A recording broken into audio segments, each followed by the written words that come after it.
Hi there, everybody, and welcome to a very special Vanishing Gradients workshop. I'm so excited to be here today with Alison Hill and Marcel Kornica to learn all about building multimodal AI systems. What's up, Marcel and Alison? Hey, Hugo. Hugo.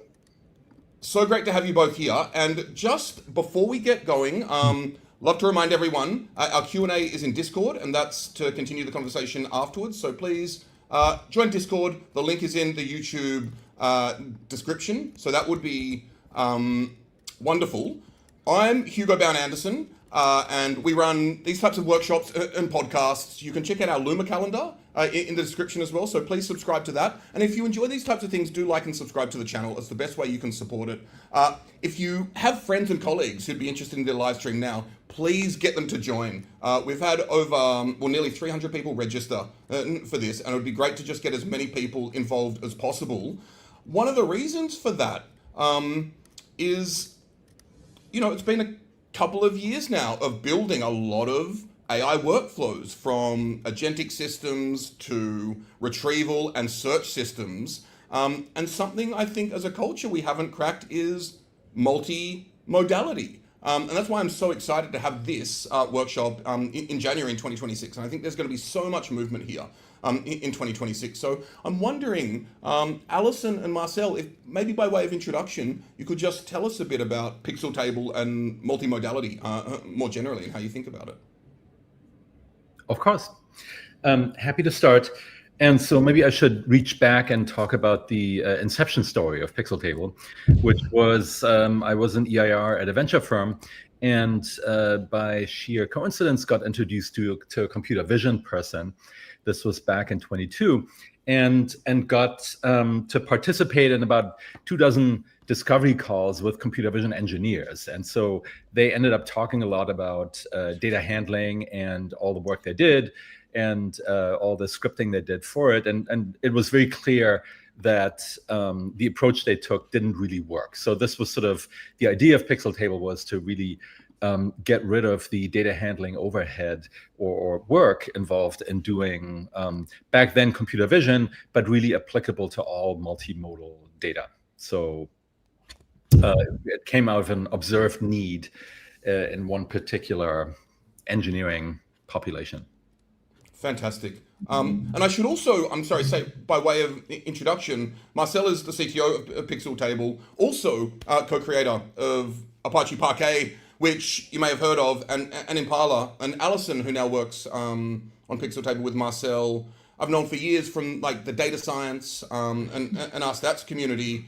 Alison was product leader for R Markdown, Corto, Conda, among many other things. So he's just been doing wonderful stuff in the R and Pythonic space for a long time. Speaking of which as well, Wes McKinney is going to join us at the end of the workshop for a fireside chat about all these concerns around multimodal AI and why multimodal data needs a fundamentally different approach to support AI workflows.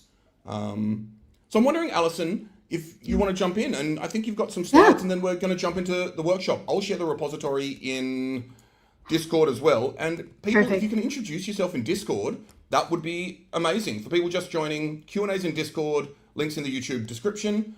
And yeah, let us know what you're interested in. Ask as many questions as possible. We're here with the experts, so please leverage this unique opportunity. Okay. Thank you, Hugo. I'll start sharing my screen if that's all right. Please. Okay. Let's see. There we go. Okay, great. Look at that. Look at that. Yeah. So thank you, everybody, for hanging in with us. I know we'd originally scheduled this workshop last month, but you gave us a good month to marinate in our ideas a little bit more. So thank you for hanging in there.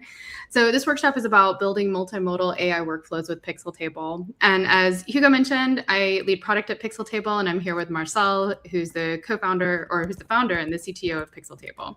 So I'm going to do a brief round of introductions, and then I'm going to give you a little bit of background, and then we'll head straight to the notebook as soon as possible, because I know that's what most people are interested in, is the code.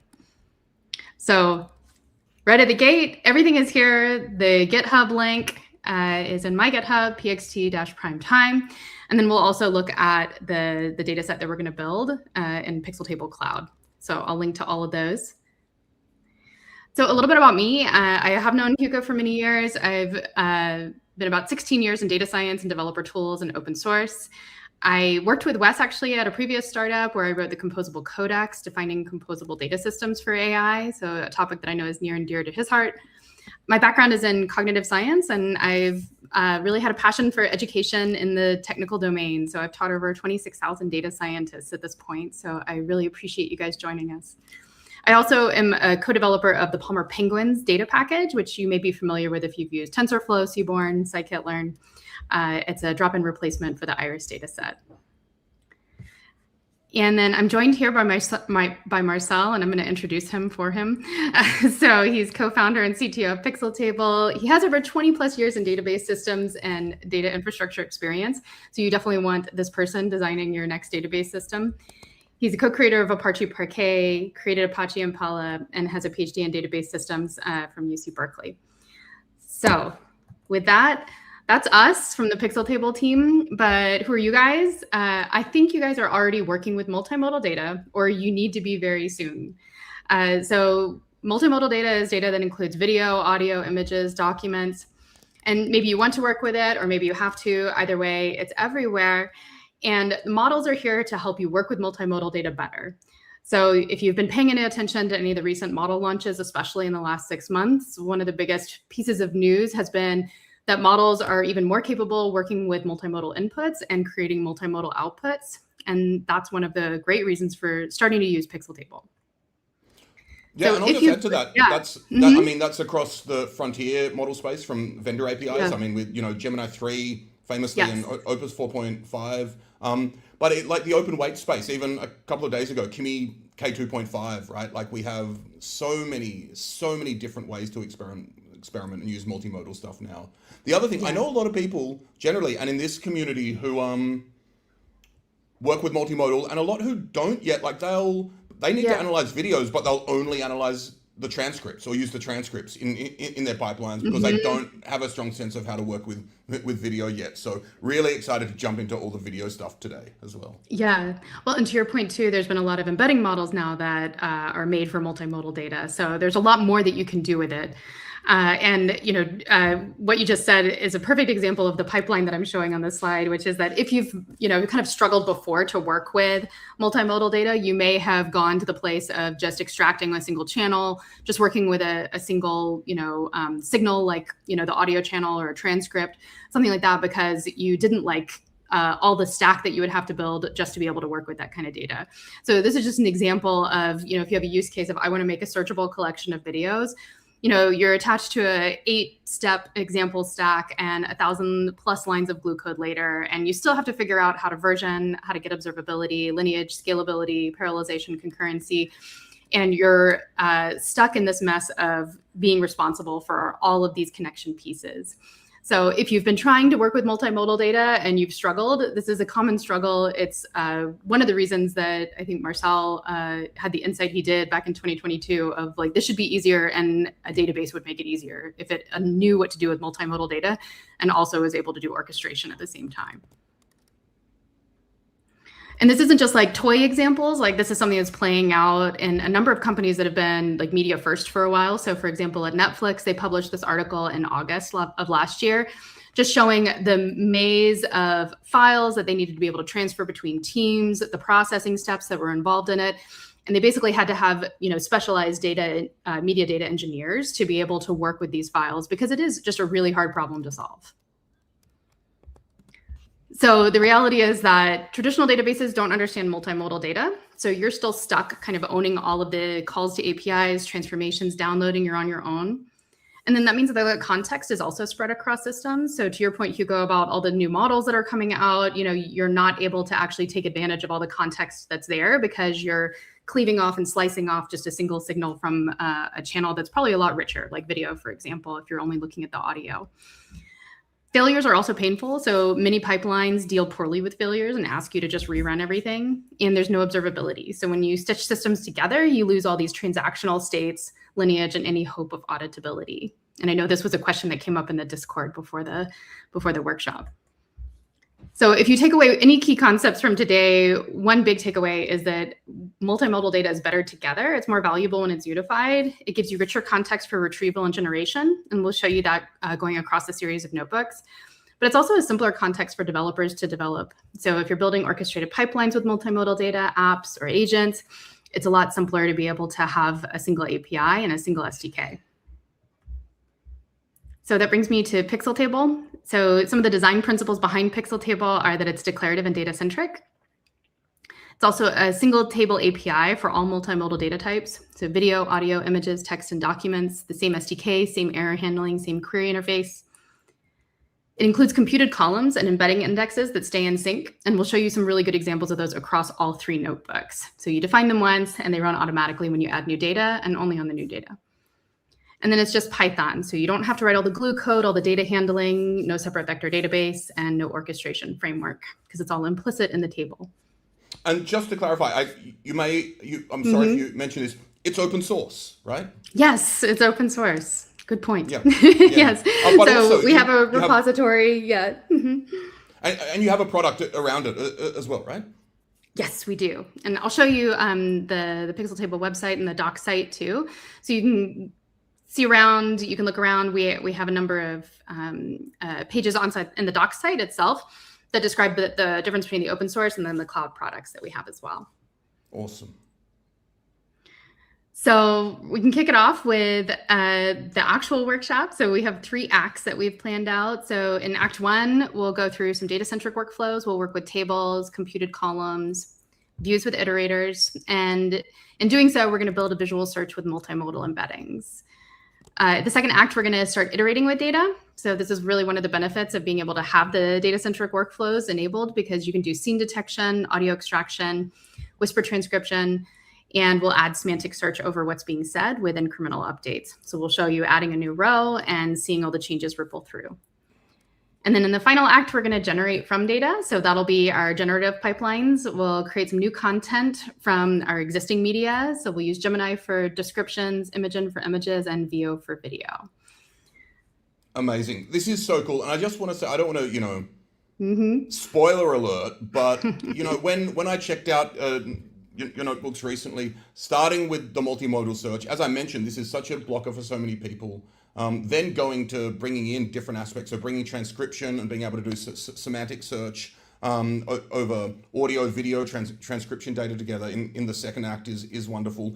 Then being able to use Gemini and Veo to, this is a slight spoiler alert, but to generate videos and trailers and dioramas videos as well. It's actually incredibly fun. And I do want to say, I've linked to the repository. I would encourage people to not run code throughout the workshop. You can if you want, but some of this is compute intensive, will take time. And if you do run it and it's taking a bit of time, I would not focus on the code. I'd focus on the workshop, ask questions of the experts. You can always run it afterwards. I've fallen into the trap of falling behind during workshops by trying to run code. I don't want you all to make the mistakes I did in the past. So thank you for saying that. Yeah, I've done the same thing. Yeah. And we've also designed the notebooks. We've included a lot of narrative in there. We're not going to go through all the narrative today during the workshop because it would take a long time, but it's actually designed for you to, do self-drive on your own. So, you can kind of sit back and attend the workshop with us and be present. And then you can always come back to it. Don't feel like you need to take mad notes. There's a lot of notes and a lot of documentation and links in the actual notebooks themselves. So hopefully they can be, a nice tour guide for you later on. And this workshop right now can be a good taster, kind of like a vaccination, get you ready for what's coming next. Awesome. So to follow up on your spoiler, we're going to be working with video. It looks like some of my slides aren't loading, so unfortunately, you can only see the videos that I'm inserting, but you can't see the outputs. So I'm just going to skip straight to the code, if that's all right, Hugo. I'm excited, and it looks like we might have a Queen's Gambit at play. Yes, we do. What a devilish opening. We're going to work with 2 videos today. One of them is a longer scene, longer set of scenes really from the conclusion episode of The Queen's Gambit. And then we'll also be inserting a video from Only Murders in the Building and then generating some additional outputs from those. And you would have seen them in the slides, but for some reason they're not showing up. So this is the repo, and if you click on it, you can actually see a preview of what we're going to build. This is the Pixeltable Cloud interface, and it allows you to see the table that we're going to build, and it also gives you a preview of the schema, so you can see exactly what we're going to build, and then you can also see the sequence that we're going to be building up in terms of the orchestration, and you can also get a data preview. So take a peek at that. And I am going to switch my screen to show you VS Code. There we go. Okay. So if you navigate to the... And if you wouldn't just mind minimizing the file system and zooming in slightly, because on YouTube, yeah, just a bit more screen real estate. Let's see. I think if you just, yeah, great. That works? That's awesome. All right, cool. Okay, so if you're in the repository, PXT Prime Time, this notebook is called 01 Data-Centric Workflows. The README in the repository also gives you all the setup instructions that you would need. We use UV for this, and if you use UV Sync, you should be able to have everything installed in the right environment and be able to just get up and go. So I'm going to go ahead and get started with this notebook. And Hugo and Marcel, please feel free to unmute and interrupt me. I can't see you guys too well on my screen, so feel free to just speak up. But I'm going to go at a pretty good clip because we have a lot of content to cover, and I have a little timer going for myself to make sure that we get to the fireside chat with Wes and Marcel, because I want to make sure that we get some good Q&As in there. So in this notebook, we're going to start by building a multimodal search pipeline using video as an example. We're just using video now because, frankly, it's fun, and it's also one of the harder modalities to work with. But with Pixeltable, it works equally well to work with images, audio files, or documents like PDFs. And many of the concepts that we're going to talk about in this notebook actually apply to all the different data types.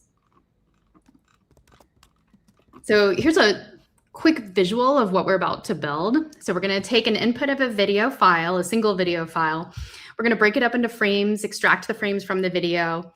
We're going to work with clip embeddings to generate embeddings using the clip multimodal model so that we can be able to do some similarity searches. And clip is a multimodal embedding model that allows you to do similarity searches with either an image or a text reference. So we'll play with both of those and show you guys immediately how you can be flexible with your embeddings indexes in Pixeltable. And finally, we're going to show you some of the matching frames from that search ranked by similarity score. So that'll be the end of this notebook. But first, we're going to start where any Pixeltable project starts, by creating a table. So I'm going to import Pixeltable here. And then this is just an optional piece. I did it to drop my directory beforehand.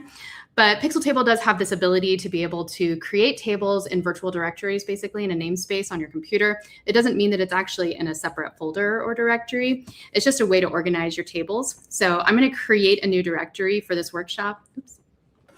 And while you look at that, I am interested, Marcel, can you tell us a bit about what this table is, and maybe even what lessons you learned from other projects such as Parquet to make these objects as efficient as possible for end users? Mm-hmm. Yeah, absolutely.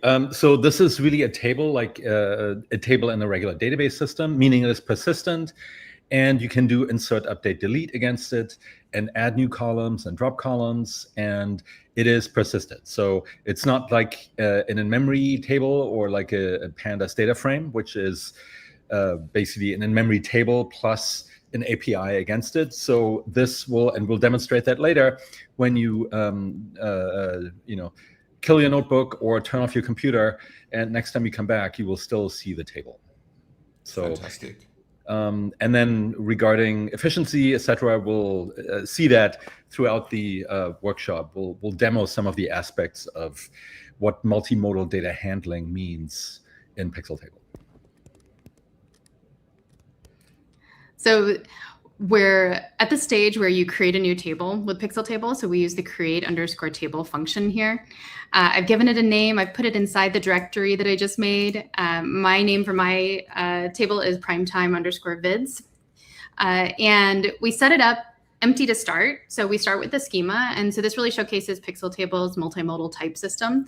So you can see that I'm creating this table with 4 columns. So the first column is a video column. The second is a string column. The third is an image column. And the fourth is a string column. So I'm going to be inserting data for an individual row with those 4 columns in it. And you can see that when I create it, I haven't inserted any data yet. There's no files in there. It's just an empty table to start, but the schema is ready. So if I type T, which is the handle that I gave this table, you can see it shows me the name of the table, and it also shows me the schema that I just described. And this computed with column is one that we're going to fill up with computed columns. None of these current fields, none of these current columns are actually computed. These are all ones that I'll be inserting. So for the purposes of this workshop, I'm going to insert a local video, but Pixeltable works with files from anywhere. So you can insert files from local paths, URLs, or from cloud storage. And the key thing is that Pixeltable works with file references, and it only downloads files to disk on access. We do have some cookbooks on our doc site, and one of them that might be really relevant to you if you want to work with remote files is for data importing from S3 and from other cloud storage sources. So we've linked to that in the notebook as well. So I'm going to do an insert here. So this means that I'm going to insert 1 row into my empty table, and I'm going to use the Queen's Gambit video that I have locally, and I'm going to insert the title and provide a promo image that I also have locally, and then some promo text that I have. So when I insert that, you can see it takes no time, and we can also view the table that we just inserted by doing collect. And that shows you a full video that it can actually play. It has audio to it, you can't hear it. And if we scroll over, you can see that I've got my image and promo text, and it's all in a nice table. So this is a single row, and we're going to be working with this for the rest of this notebook, this video. And then we'll be using the title, the promo image, and the promo text as additional context that we'll use for our generations in the third notebook. That's super cool. You make it look so easy. And of course, Pixeltable makes it so easy. Yeah. Wonderful that we can get video and still and text and all types of multimodality in a single viewable row in the database, or the Pixeltable table is also. But rendering in the notebook like this is wonderful and so great for developers. It's very pleasing, isn't it? It gives you immediate feedback. And as you're doing transformations, especially in API calls, it's so nice to be able to see the inputs alongside the outputs. It just keeps everything nice and tidy. So that's creating that table. I've created a table now that I'll call T for the rest of this notebook. And we're going to start adding orchestration here. And I wonder if Marcel might be able to speak a little bit more about the key concept of orchestration and computed columns in Pixeltable. Yeah, happy to. So yes, as you said, one of the key concepts in Pixeltable is the fact that it doesn't view data generation as an external problem. So you are able to now add computed columns that basically express the transformations and maybe model invocations and so forth that are part of what you previously engineered as a pipeline. So in the example here, and there's also, of course, declarative embedding indices, right? So just like in a regular database system, you'll be able to create an index on a column, but now this column could be an image column or an audio column, and the index would be an embedding index. So, but you would use it then in the same way, and the index would also be automatically maintained. So this is the underlying principle of orchestration in Pixeltable, which is you declare by adding computed columns the way you want your table to look and the way you want the orchestration to work. And Pixeltable will then fill in every time you add more data, the computed columns and so forth. So it is basically an incremental system. You can add columns incrementally and you can add rows incrementally, and Pixeltable will fill out all of the computed columns in the correct order. So because Pixeltable understands, so you could have computed columns that reference one another, and Pixeltable understands basically the computational DAG and is then able to optimize and execute that in the correct order. Thank you, Marcel. So real quick, I'm going to add our first computed column. We're going to use one of the built-in UDFs into Pixeltable that works for videos. So we'll import Pixeltable functions as PXTF. So anytime you see PXTF in the code here, you'll know that we're going to be applying a built-in Pixeltable function, and it's always applied to a certain type of media data. So we either have a video or a string or an image. You can see in our docs that you can see all the different functions that are available for each type of media. And this can range from anywhere to data media type specific logic. Like this get duration applies to videos, but it also can include external API calls for popular inference providers. So we'll be using that later on in the workshop. But this is just like the simplest computed column that we'll do. You can see it doesn't take any time. And what we've done is we've actually changed the schema of the table. So now you can see that I've added a column called duration, and you can see that it has the computed with finally filled in. So we have get_duration for a video. And now when we look down, we can use in Pixeltable a query starts with select. So I can use a query to select two columns. Here I'm selecting the video and then the new one I created called duration. And when I do collect, you can see that duration is in there. It's actually in the database and it's not tied in memory. It's not just in this session. If I dropped this table and I came back to it and pulled it back up again, duration would still be there. And if I added new rows to this data set, duration would get automatically calculated upon insert. So this duration is a computed column. So everything is stored persistently. That's both the value and the metadata, and it incrementally updates, and it can be reused. So you can actually chain a bunch of computed columns together. So I could depend on this duration to be able to write a new column, for example. Like maybe I want to convert duration to milliseconds, or actually to minutes or something like that. And Pixeltable will orchestrate the computation order for me. Okay, so in this next section, I'm going to show you really quickly how to use select a little bit more flexibly. So select is a way for you to write a query in Pixeltable that allows you to be able to work with the data without storing the results. So queries let you experiment and iterate quickly. So here I'm going to use another built-in user-defined function for Pixeltable called extract frame, and this works on videos. So we have pxtf.video.extract_frame.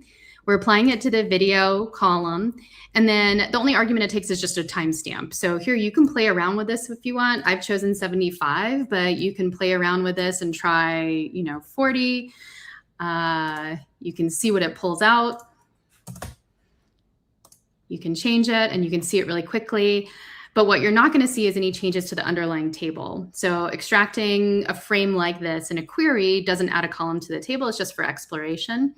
So if I look at T again, you can see I still have just duration. I haven't extracted any frames yet. But this is a really great way to be able to test out some functions that you're working on, or be able to see how things work, be able to compare inputs and outputs quickly without applying them to all rows in your Pixeltable. So next up, I'm hoping maybe Marcel will chime in here on iterators, because this, in addition to computed columns, iterators and views with iterators are another key concept in Pixeltable that helps you build up an orchestration. Yeah, happy to. So first of all, views. Views are a familiar concept from databases, right? You can create derived tables that are often defined through queries, through expressions, basically, and they allow you also to restrict the data over which it is defined. That's one thing. And we also have iterator views in Pixeltable. So iterators are basically, if you're familiar with relational databases, iterators are table generating functions. So one example would be what we're going to be using here is the frames of a video. And so now we have a built-in iterator that returns the frames of a video, and we can now create a view with that iterator. So that in the base table we have videos, we will now create a view that will contain one row per frame of the videos from the base table. So this is kind of, and again, that view in Pixeltable, these views are materialized views, so they get basically populated on insert into the base table, including, again, all computed columns. So with views, unlike, regular database tables or database views, in Pixeltable, you can also add computed columns. So you can build up very complex processing pipelines through that mechanism. So later on in this notebook, we're going to be building out a series of views that build on each other. Right now, we're going to do a quick iterator view with frames. But the idea that Marcel just said is that we'll be building up a scene view on top of this video that we've inserted. And that will break apart the video into scenes, and it will carry all the context from the parent table that it was created from. And then from there, we're also going to create a sentences view. So we'll keep building up these views, and that's how you can kind of chain together some pretty sophisticated and complex workflows based on just a single, simple table to start with. And in this case, we just have a single row that we're working with. So I'm going to go ahead and create this view. So just like we did create underscore table, you can do create underscore view. And I'm going to name this view. I'm going to put it inside that directory that I started with, the primetime workshop, and I'm going to call it video frame view. And then you have to give it the table to use as the base table. So here I'm going to use T, which is the one that we started with that I inserted the one video on. So if you remember, I'm going to add a little code here. So if we did T counts, that table just has one row. That's the row with the Queen's Gambit. And here I'm going to create that this frame view where we have one row per frame, and I'm going to sample it. So I'm doing number of frames equals 10. So that's just saying take the entire video that we have and give me back 10 frames evenly spaced out, essentially. So the frame iterator outputs the frame plus some relevant frame attributes, which are materialized as separate columns in the view. So you can see them right away when we look at the schema again. So if you look at this FV that I just created, you can see that we have a number of new columns compared to the parent table that we started with. So this view includes a frame IDX, so the frame index of the video. You can see that here. It's an integer. It also includes the position in milliseconds, the position in frame number, and then it actually includes the extracted frame image. So you can see that I've actually inserted now an image into the table. And so I can always be able to find that, see it right away. It's not saved in some extra different place that I have to pull up and deal with naming, deal with finding and retrieval. You can see the frame iterator documentation for more details on this. And there's a number of different iterators built into Pixeltable. So frame iterator is just one of the ones that we're using in this notebook, but we'll give you a sample of some other ones as well later on. And just as a side note, in this case, the frame is a column in the view, but the frames are not stored. So if because that would create a storage blow up, turning videos into individual frames, very expensive. So in Pixeltable, this is handled under the covers, and when you run a query or when you access the frame column, it will then re-extract from the video. So you basically skip the materialization and don't get a storage penalty. And one thing that I forgot to note was that you can see in the schema for this frame view that you still have the columns from the original table that we started with, primetime vids. So we have the promo image, promo text, for example, and the video. But it's really important to note, just like Marcel said about the actual frames themselves, that here in the view, Pixeltable doesn't actually do data duplication. It's not like the video is duplicated here. It just does a parent-child join here against the base table and provides you with that continuity and that context so that when you're looking at the view, you still have access to the columns from the base table. So we can view these extracted frames. You can see them here. I'm doing a query. I'm using select, and I'm selecting the frame index number. So that's that integer that the frame iterator returned, the position in milliseconds, the position in frame number, and then the actual frame image itself. And I'm just limiting it to 3 here, but you could take a look at as many frames as you want. They're all here, and you'd be able to pull them up again. So if I, instead of like limit 3, I could do head 10, for example.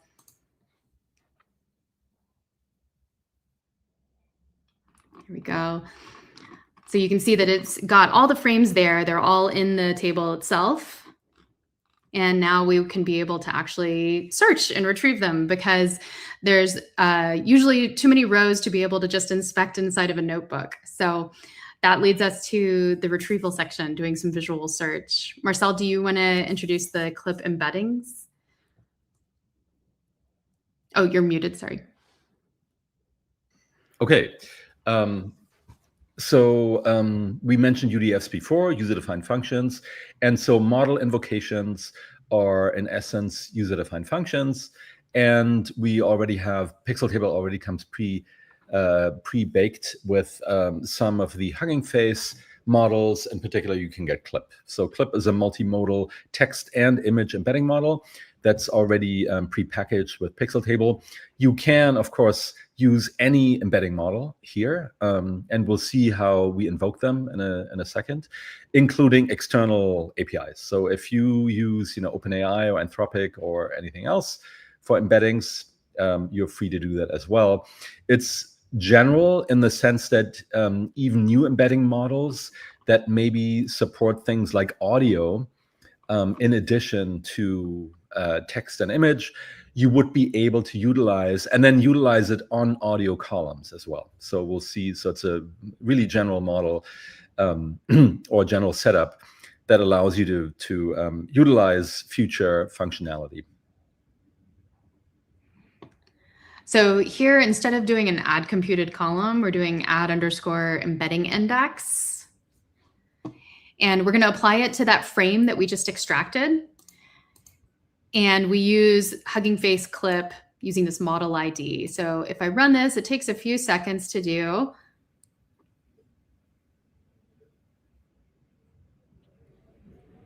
While that's running, we do have a great question, which may be slightly out of scope, but Aaron has asked, how big is the encoder-decoder research space for multimodal models compared to decoder?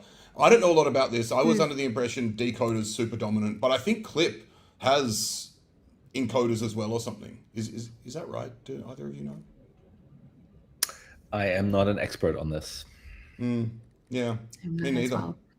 Well, I've linked to the OpenAI's original research paper on Clip from 2021, and so Aaron, definitely dive into that and ask any further questions in Discord.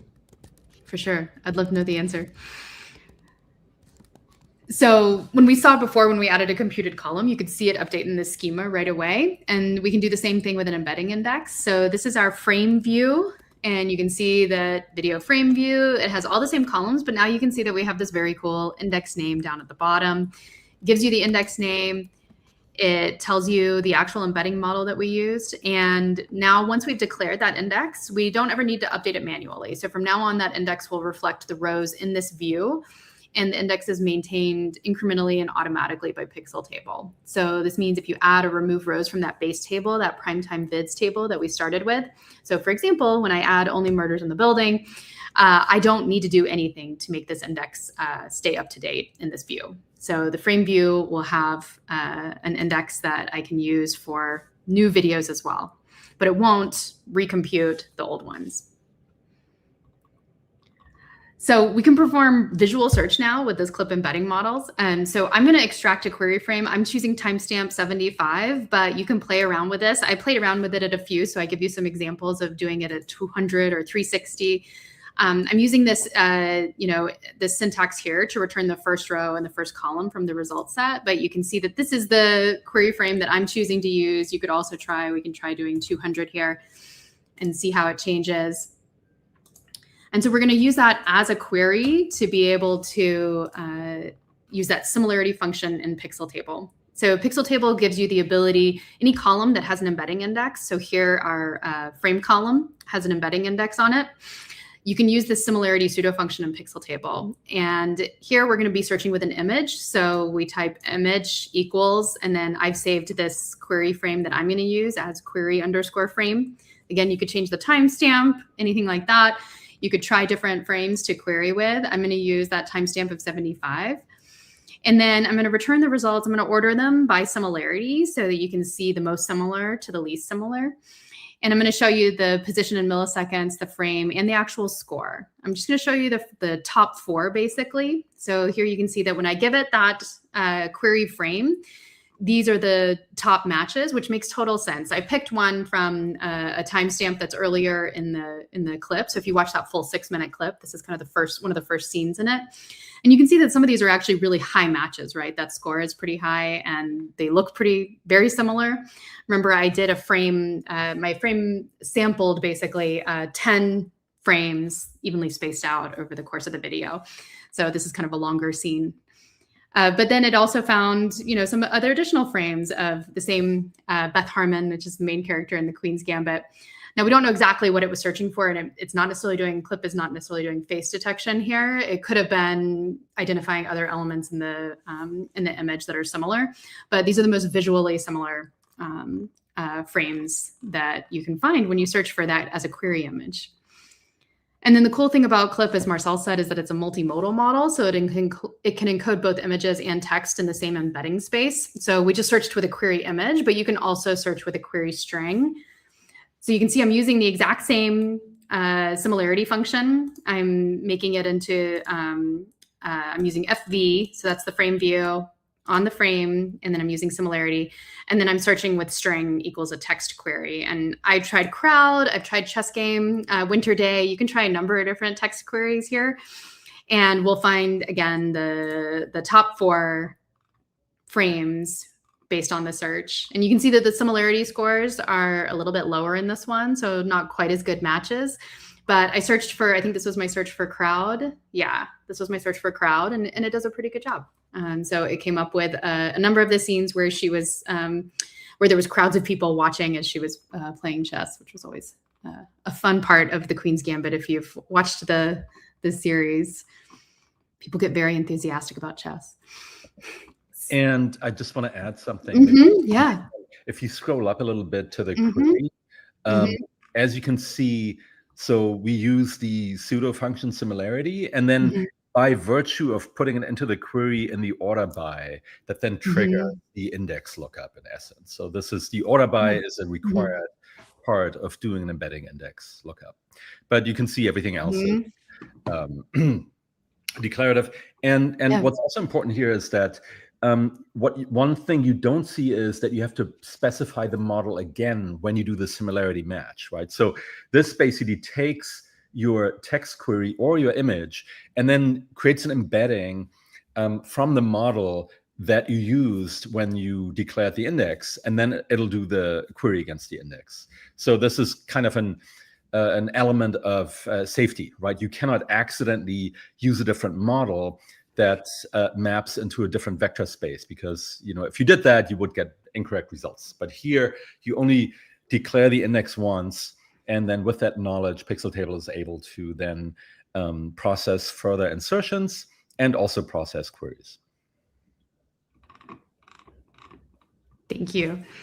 So real quick, I'm going to finish up this notebook. We have a small little demo of doing persistent storage. So I think this might be helpful to people who have mainly worked with libraries and memory before. What I'm going to do is do something that for myself, when I first started using Pixeltable, terrified me. So I'm just going to reset everything and delete everything. And then I'm going to import Pixeltable, and I'm going to do list_dirs, which lists those directories. So if you remember, I started off by creating a directory just for this workshop. You can see that I have a few locally, but Primetime Workshop is the one that we were building our tables in. And then if I list the tables inside that directory, you can see that my 2 tables are there, the ones that I created. So I started with Primetime Vids. If you remember, that was the one that I inserted the 4 columns into, and then I added that get duration column and as a computed column. And then I also created this video frame view where I sampled 10 frames, and then we added this embedding index on top. So I want to show real quick how you can pull these back up in Pixeltable. So we used create table to create the table. We used create view to create a view. And then when you want to come back to it, you can list all the tables that you have locally, and any of those are gettable. So you can do get_table and then use the full name of the table that you want to pull up, and then just assign it a new handle. So here I'm going to make it T again, and you can see that I have the schema there. It has the computed column get duration. And if we look at T collect, you can see that the computed column is actually there. The value is there. All of the media is still there. I can still play it. And I encourage you guys to try this out. It's one of the best strengths of Pixeltable is when you actually use the computed columns and put things into persistent storage. You can try this out with the video frame view, and you can see that the embedding index is there. Everything is there when you come back to it. So it's not just stuck in memory, and it's not something that you have to worry about how to fanny around with and how to restore your session when you get back to it. My heart rate went up just hearing the words restart kernel. Yeah, I know. So that's absolutely wonderful. We did have someone reach out with a question before the workshop, which is related. I'm wondering how Pixeltable, and you kind of answered it, but how Pixeltable handles partial workflow. How Pixeltable handles partial failures during a workflow. So if frame 500 fails processing, can you resume from there, or do you need to start reprocessing everything? Good question. And so Pixeltable also records errors that happen during processing. So, and these are made available through column properties, error type and error message. And so let's say you had a computed column in the frame view, and frame 500 out of 1,000 fails, it would record the error, and you can then examine it later. You can also, there is a function called recompute columns, to which you can give it a parameter errors only, and then it'll only redo the errors, including all the downstream computed columns. So it'll basically take the whole DAG and then recompute the rows in which there's an error, and then also whatever depends on that downstream. So you are able to, fully incrementally pick up where you left off. Super cool. And we have one other question in Discord. How do you think about handling weird types of video, such as interlace video? Well, we rely on FFmpeg and libav. So whatever they provide, we should be able to provide that as well. Awesome. Great. Well, I appreciate, Alison, we have 2 more notebooks to wonderful notebooks to explore. So Yep. I'm going to let you lead, but yeah. Okay, I'll keep moving.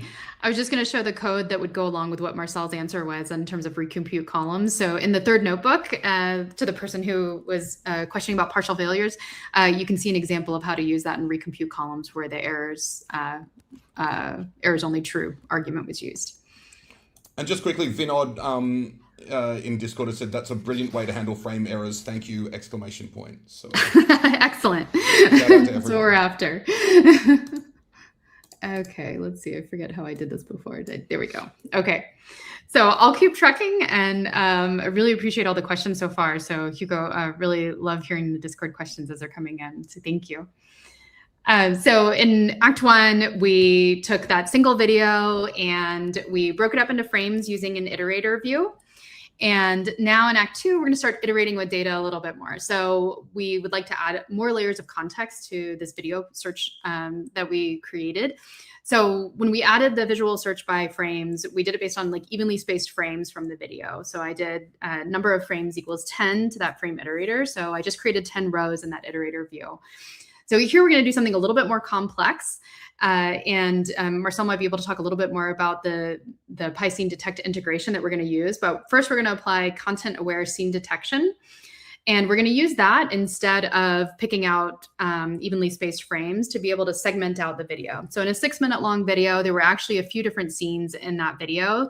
If you actually watch it, there's a number of them. And so we're going to use a scene detection algorithm to actually detect the changes in the content. And then we'll also add some audio signals to the mix by extracting the audio channel, transcribing it, and then adding an embedding index for text. And if you were doing this, outside of Pixeltable, you'd be stringing together a number of different separate tools, and you'd be having to handle all these inputs and outputs very gracefully. But the nice thing about Pixeltable is that we can break things down into processable chunks, and it's not specific just to video. We're breaking the videos into logical segments like scenes, but you can also process long-form audio, you can process documents, you can process all of the different kinds of multimodal types that Pixeltable supports and use iterators to break them down. So here is what we're going to build. So we're going to start with a video file again. We're going to load the video, and we're going to use PyScene detect to find the scene boundaries. And then from there, I'm going to chop up the video basically into these scenes using an iterator and using the video splitter iterator. And then we're going to extract audio, transcribe it, and then be able to do semantic search. So that gives us another layer of context to be able to find the things that we might want to find in a larger, longer videos series. So real quick, I'm going to clear all my outputs, which scares me, but I'm going to do it. While Alice is doing that, yeah. DG Coder has a great question in terms of. Yeah. Original question was, how do we scale persistent storage here with Pixeltable? And a slight clarification is, if Pixeltable if it's installed on one machine, everything will stored locally, or how do you think about that? At the moment, so Yeah. Pixeltable, the open source version of Pixeltable, is something you can pip install locally, and it's free, obviously, and everything will be stored locally. You can, of course, insert URLs or URIs of external media data. So if you have videos sitting in S3, you can absolutely insert that, and Pixeltable will handle the required downloads transparently. You can also, if you have columns that generate media data, such as images or audio and video, you can put a destination flag on the computed column, and it will then do the upload for you as well. So you can basically use it for a complex media generating pipeline and have the output columns point at object store buckets. Super cool. And later in the year, we don't have that yet, but later in the year, we are launching a cloud-hosted version of Pixeltable, and so then you will have a be able to interact with a system that can then be distributed across multiple machines. Super cool. And just to note, if you are wanting to learn more about what Marcel was just describing in terms of our roadmap, we actually have it completely public. It's on docs.pixeltable.com. If you click on use cases and deployment, you can look around, you can see the current cloud offering, and you can also see what's in store. So you can see where we're headed. If you have any additional questions, we'd love to hear them. I'll just put the link to that in the Perfect. Discord right now. Thank you. So what I did while you guys were talking was I pulled back up that primetime vids table. That's the one that we started with that has the single video, the Queen's Gambit in there, the 6-minute and 17-second scene. And so here I'm going to detect scene boundaries using PySceneDetect. So this is just another user-defined function in Pixeltable, but Pixeltable exposes this package as a collection of UDFs that work with videos. So it's a popular way to detect breaks in between video content, basically content-aware scene detection, identifying where a meaningful scene change occurs. You could also bring your own scene detection Python library and wrap the functions as UDFs that Pixeltable could execute. But here we'll use the built-in functions. And I'm using the one called scene_detect_histogram. And you can look at the PySceneDetect documentation to find out more about how this one differs from the other ones. But I'm going to let this run. It does take a second. This is just another computed column. We're saying that the scenes is going to be the new column that we're creating. And you can see that I'm applying that scene detect histogram function onto my video column that exists already. I'm using these arguments. You can change these and play around with these if you'd want. I made a minimum scene length. I set a threshold based on just experimentation with Pixeltable, seeing what the outputs were and seeing how many scenes it created out of a 6-minute clip. At first, I think it was very, very sensitive, so it detected a ton of scenes. So I played with these in order to get a number of scenes that I felt like were meaningful for my use case. And then you also set the frames per second here for it to sample. So I set it to 10. So you can change any of those and see how it goes. It can either explode with a ton of scenes, or if you tune it poorly enough, it can give you back one scene for one clip. So it looks like that ran. It took about 48 seconds, and that's because PySceneDetect is doing a lot behind the scenes for us. So the UDF is actually analyzing the video frame by frame at 10 frames per second to detect the visual changes. I'm going to fast forward and show you the output here. So you can see here's the schema. So we now have a new computed column called scenes. And if I do a query again, you're probably starting to get the pattern here of I'm adding computed columns, looking at how the schema changed.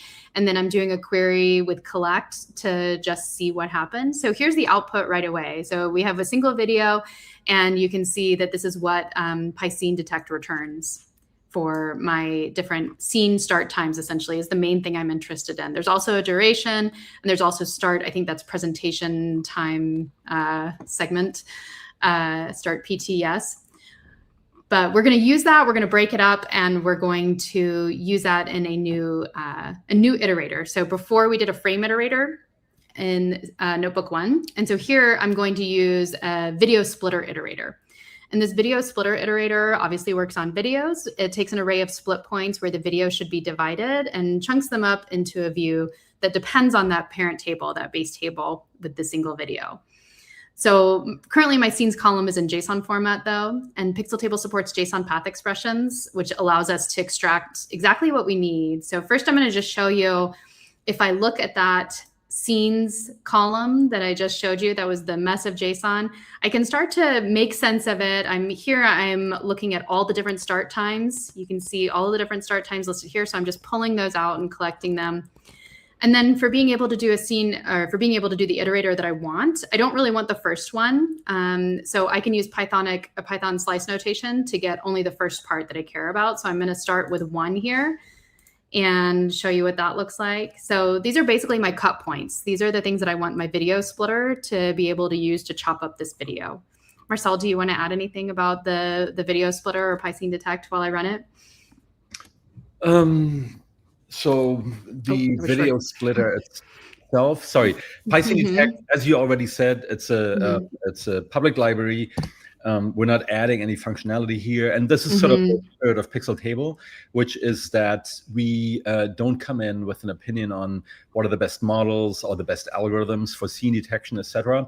And because of the UDF interface, you could, if a more popular or more performant scene detection library comes along, that can very easily be adapted as well. So you're not bought into a particular scene detection library or a particular embedding model or anything like this. So again, the expandability is one thing. I think one comment on the JSON type column here, it is also very important to be able to support meaningful operations on the underlying data type. So with JSON, you often want or need to pull out individual pieces of the JSON structure. So in this case, you have a list of dictionaries and you only want the start time. So you can do that in one expression and without having to dump the data out, run some processing over it, and then feed it back into something else. So my memory was that this took a little bit longer than it actually did. It only took 0.7 seconds to do the view. But you can see here that I created a new view. I called it scene_view. So now we have another view that's dependent on that video table. And I used the video splitter iterator. I gave it the video file, the video column from my table, and gave it the segment times, put it into mode fast. And here I'm using a flag if exists to replace. You can play with this if you want. I'm using it because when I run this code chunk, I want it to rewrite a view that's already there. But that's one way to be able to iterate within, especially a notebook setting. I use if exists to replace a good bit. So this view now has 1 row per scene segment. We can check the schema.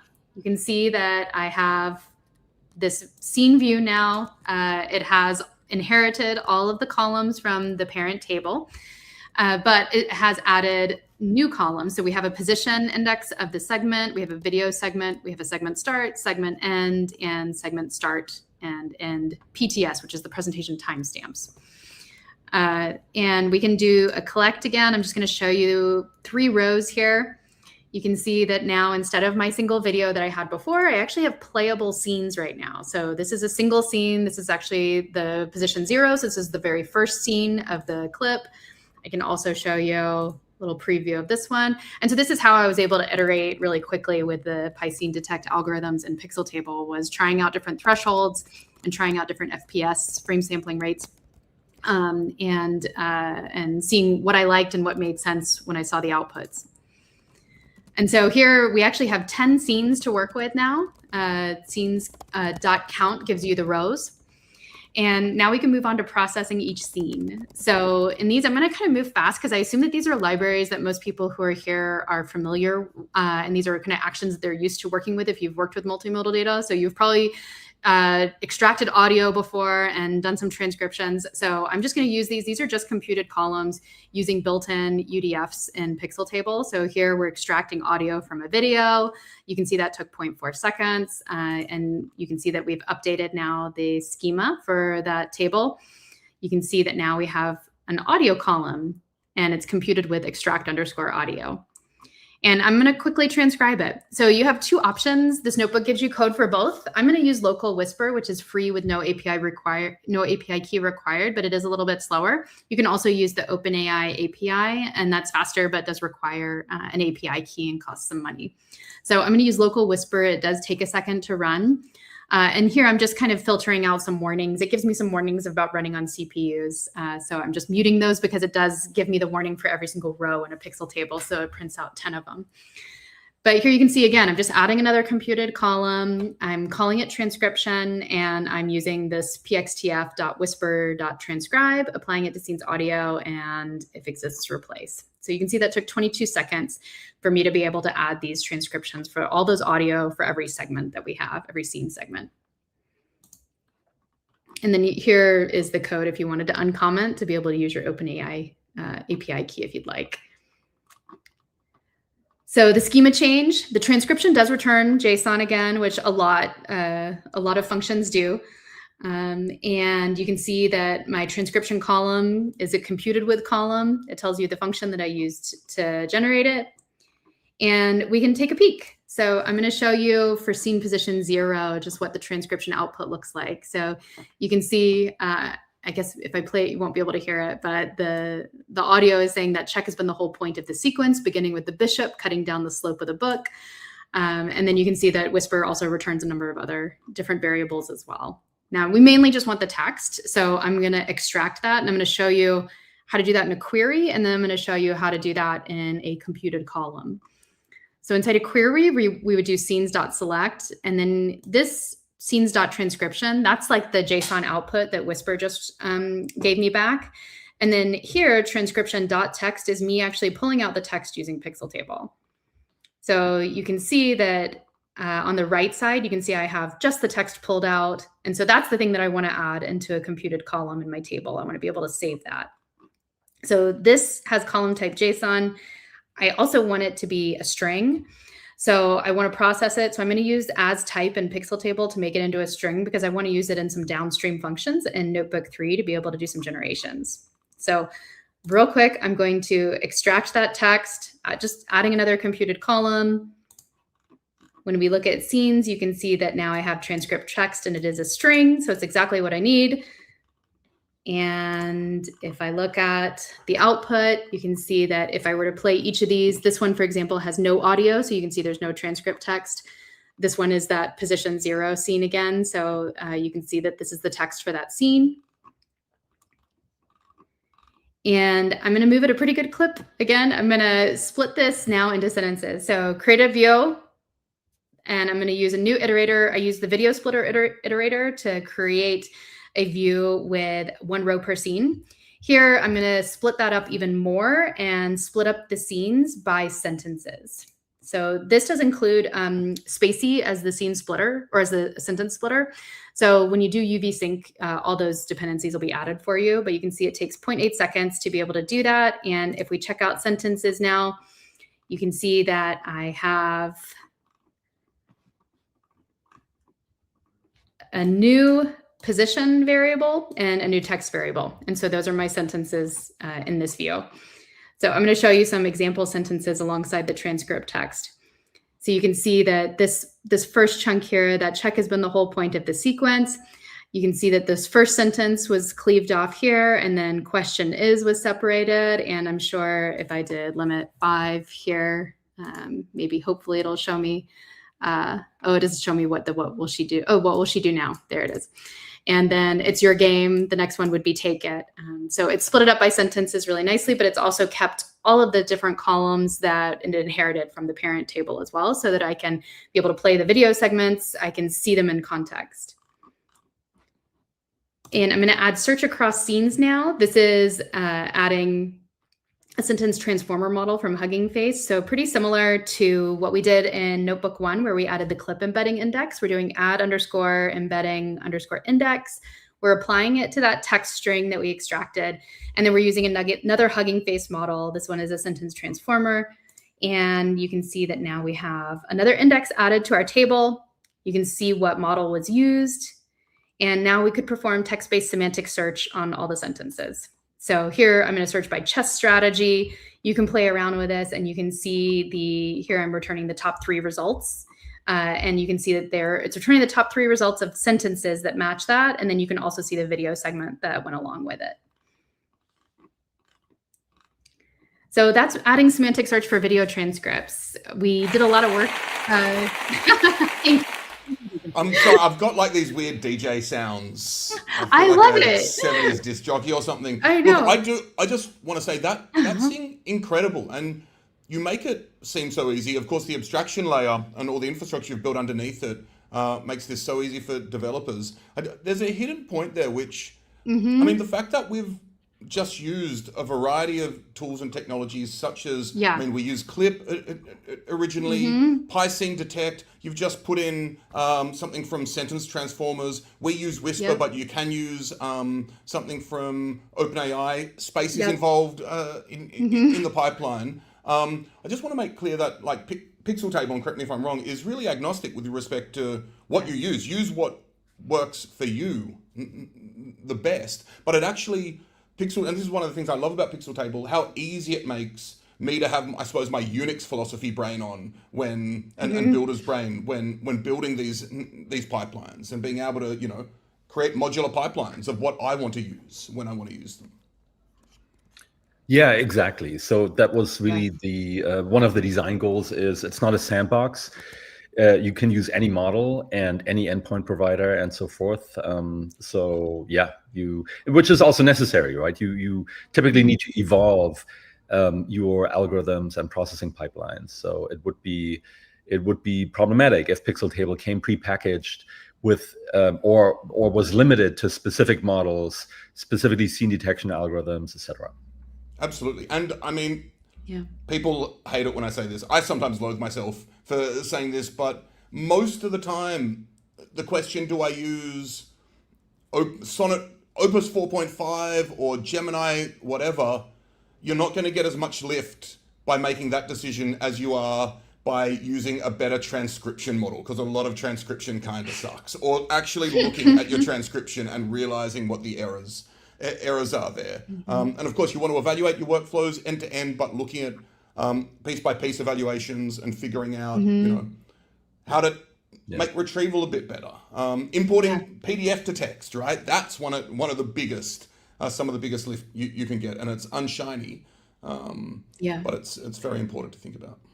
Well, and that's one of the use cases that a number of our customers actually use is they actually compare models. It's just a different computed column. So you can compare different models too for the same task and see which one works better for your use case. You know, and then play with the prompts, play with the context that you give them. But it's one of the really neat things about not being tied down to, okay, once I pick the model, you know, I have to stick with that model because I've built all this glue code that allows me to connect my, you know, my spaces that I need to be able to use this. Instead, you can just use a different function, try it out, see how it works. Totally. So I'm going to real quick show, because I want to insert this new data because I think it's one of the coolest features of Pixeltable, and then I'll move on to Notebook 3. But here we've seen, like, I know I kind of raced through it. We went at a pretty good clip, but we've created like a 3-level table hierarchy. So we have videos, and then we have scenes, which is a view on top of videos, and then we have a sentences view.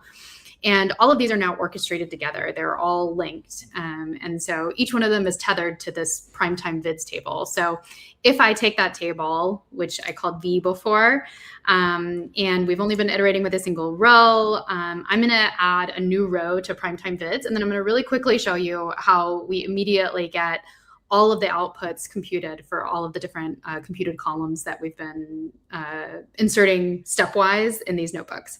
So I'm going to do one line v.insert. It's going to take a second. I'm inserting a video, another local video. This is just from Only Murders in the Building. And you can see the title, the promo image, and the promo text.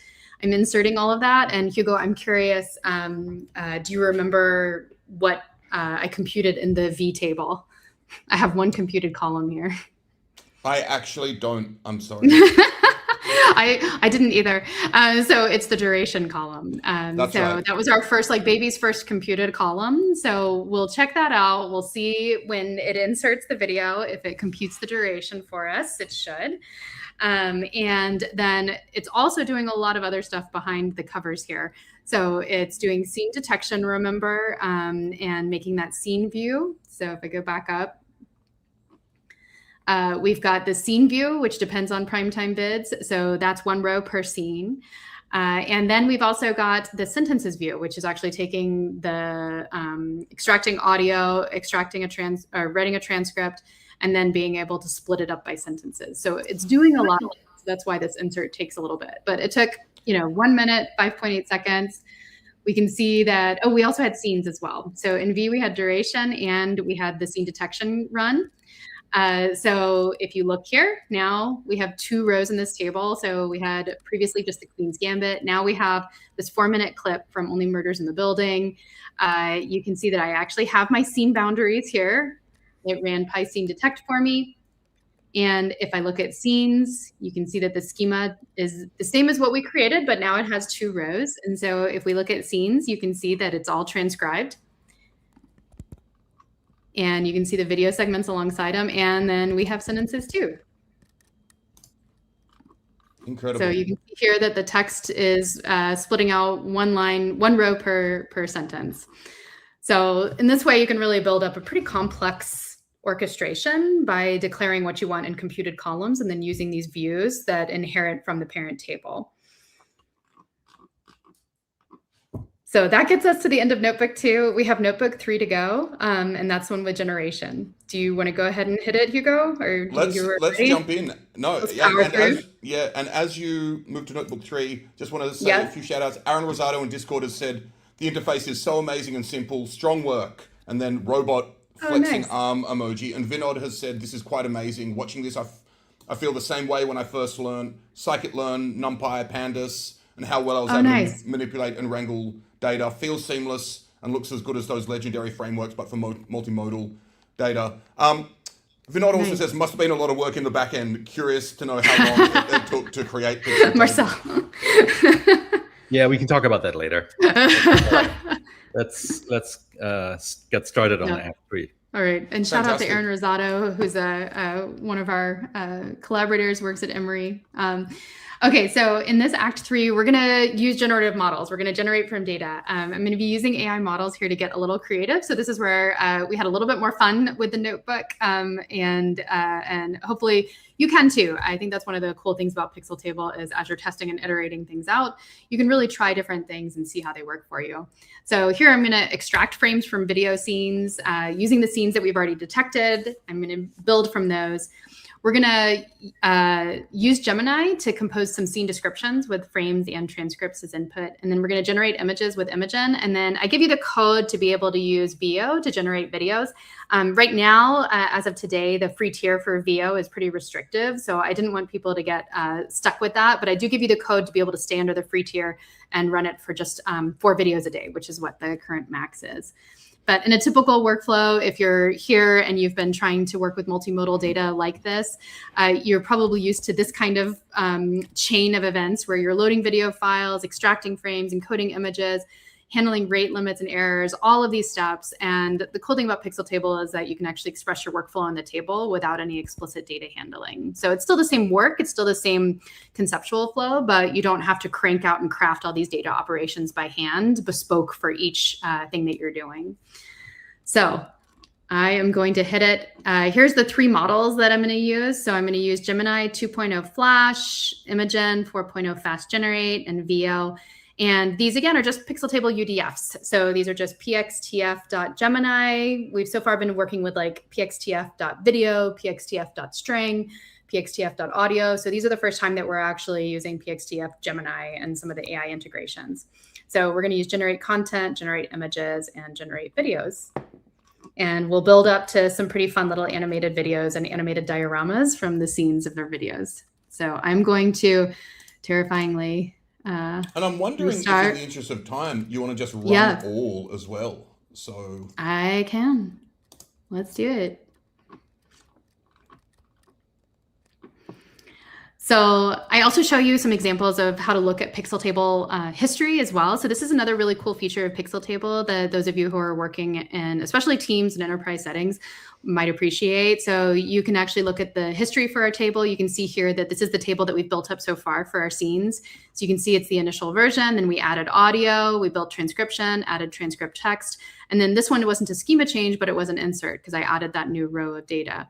So you can view your table history, but you can also do time travel, roll back to previous versions, and revert changes. So there's some great docs on that, but I think it's a really cool feature of Pixeltable. So I'm going to scooch. In the interest of time, you can see some of the frames that we're pulling out from these different scenes. These are from Only Murders in the Building, so to give you a little change of pace from the Queen's Gambit. And then here, this is a really cool part of Pixeltable, and one that I actually learned about creating this workshop was using a prompt template because I really wanted to provide multimodal inputs to Gemini.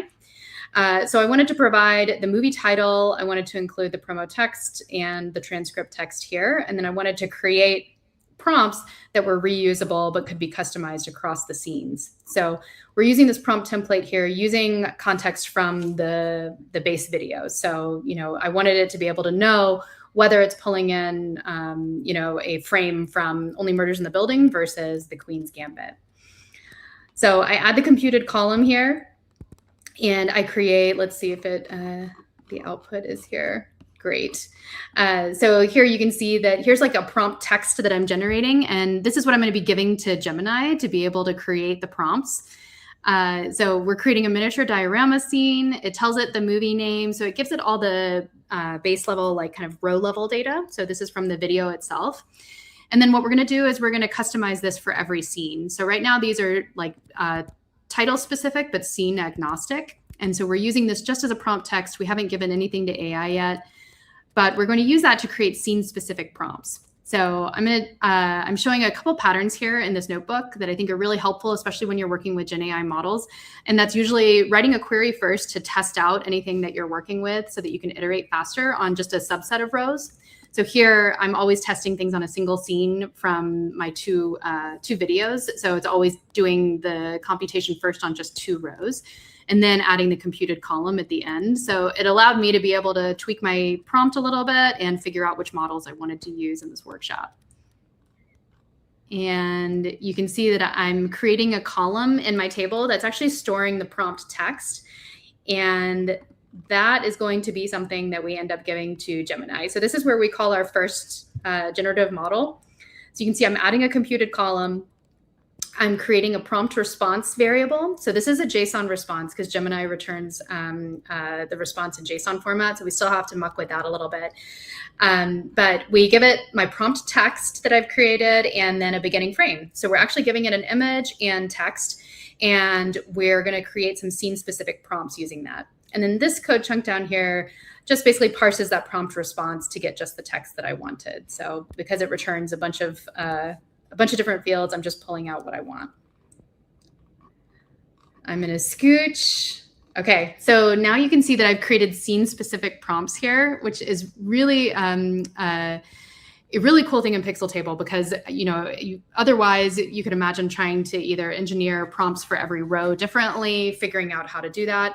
But in this way, I was able to infuse the text from the primetime video table, the base table, but then also have Gemini be able to get information from the frame and create a scene-specific prompt. So you can see here, like this row here, this beginning frame from the Queen's Gambit says mood, nostalgic, slightly melancholic, and subtly suspenseful.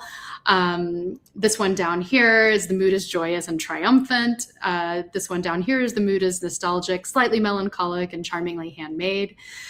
So you can see that I created basically a giant, a big column with really long prompts that I can then give for image generation, but each one of them is specific to the scene, the row that it's on. And I think that's a really neat use case for creating views and doing it this way. So I'm going to show you the output of my scene images. So I used my scene specific prompts. You can see the prompts here, and I'm just going to show you a few. So this one is from the Queen's Gambit. You can see the prompt that I had Gemini generate for me based on the inputs I gave it. And you can see I'm basically telling the story of both the Queen's Gambit and Only Murders in the Building in a diorama form. So that's doing it in a query. You can also add it to all scenes, and I'll let you do that on your own. I also show you how to find these again. So these are all saved locally once they're processed, and you can see the local paths. And as Marcel mentioned, also you can use media destinations to be able to upload these to an S3, for example. We also include integrations with Tigris data and with Backblaze B2. And I am going to end it there. I think I will show you the table in Pixeltable Cloud, and then that'll give us a good ending point to see the workflow that we built up here. So this is the table, basically that giant table that I just showed you with all the images generated, all those scene images. This is what it looks like when I publish it to Pixeltable Cloud. And anybody can replicate this table locally if they want to work with it and be able to actually see the generated images that I made. But then this also allows me to show you, kind of the complicated web of things that I just did in Act 2 and Act 3 to be able to build up to the point where I had a scene prompt and I could create my scene images. So hopefully this gives you a really good start to figuring out what's possible with multimodal data with just Python and with an open source library. But I'd love to hear, Hugo, if you're monitoring the Discord, if there have been any questions during this lightning round of Notebook. Yeah, there are a couple of great questions. So yeah, let's do it. DP Amon has asked, does does Pixeltable support a more deferred execution model? So for example, when you insert the second video, you wait for a long time, but the retrieval of downstream views was extremely fast. So if they wanted to insert 1,000 videos once, they're ready, but may not necessarily want to start looking at all the results yet.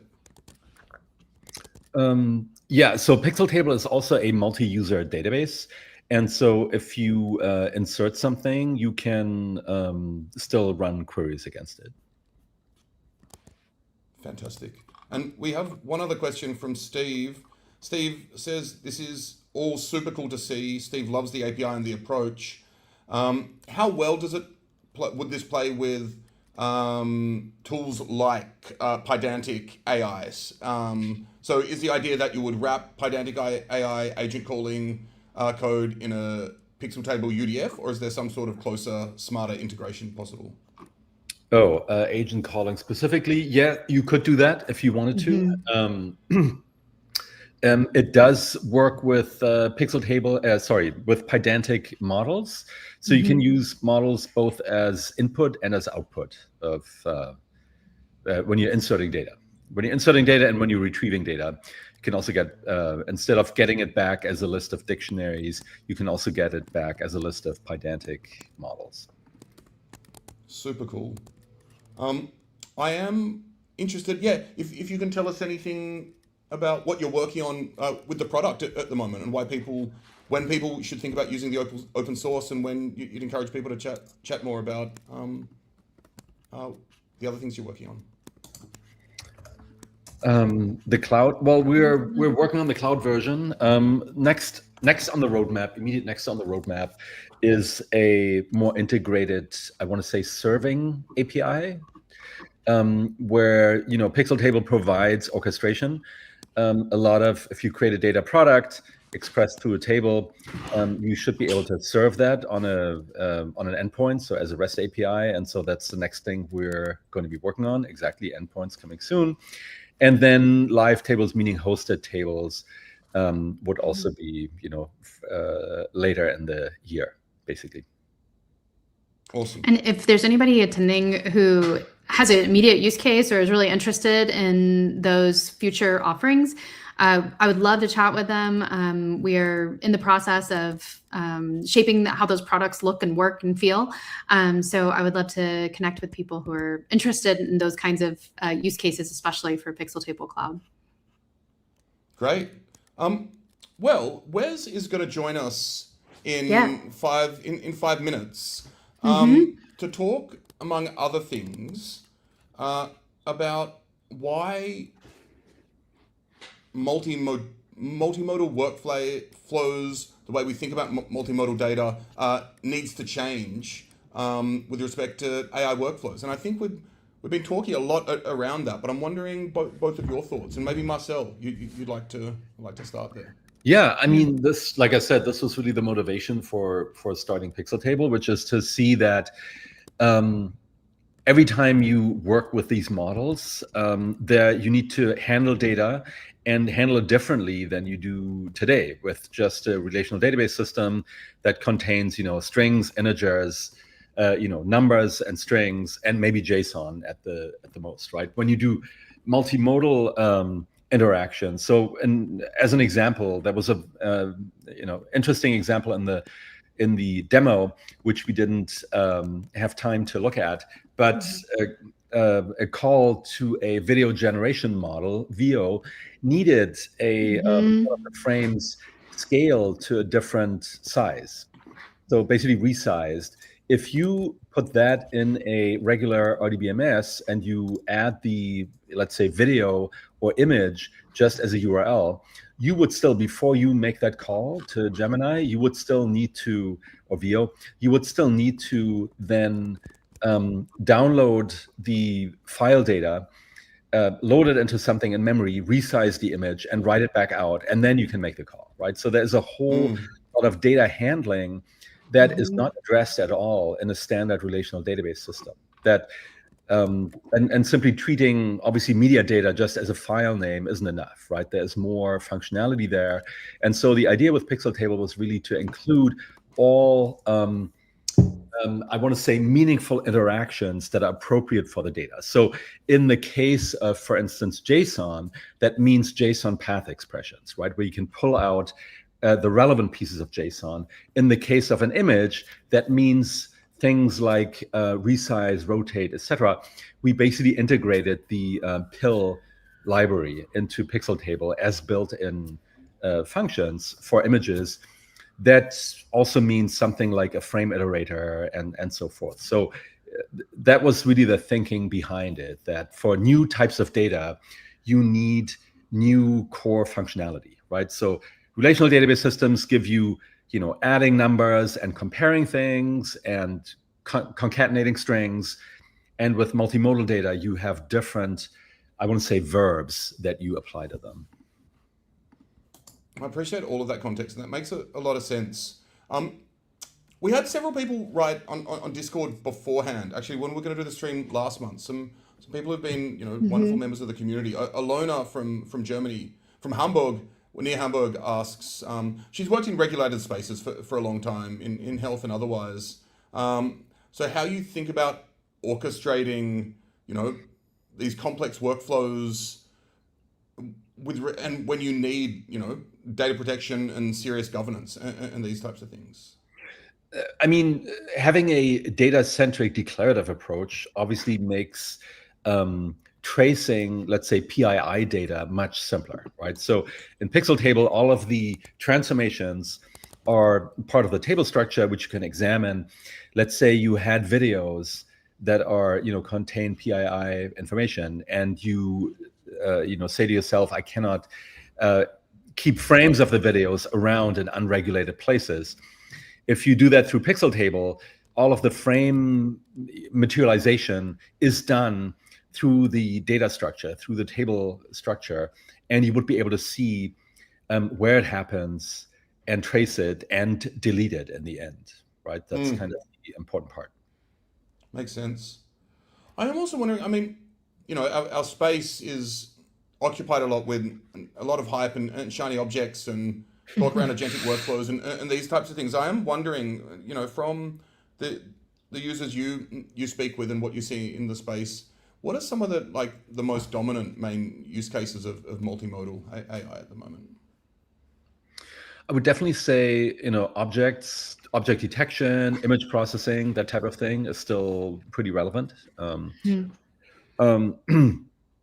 But aside from that, it's really, I think video generation is also going to become very interesting as the models mature and get better and in particular cheaper. Right now, it's kind of expensive and slow, but we're seeing that also become more attractive, especially in the advertising business.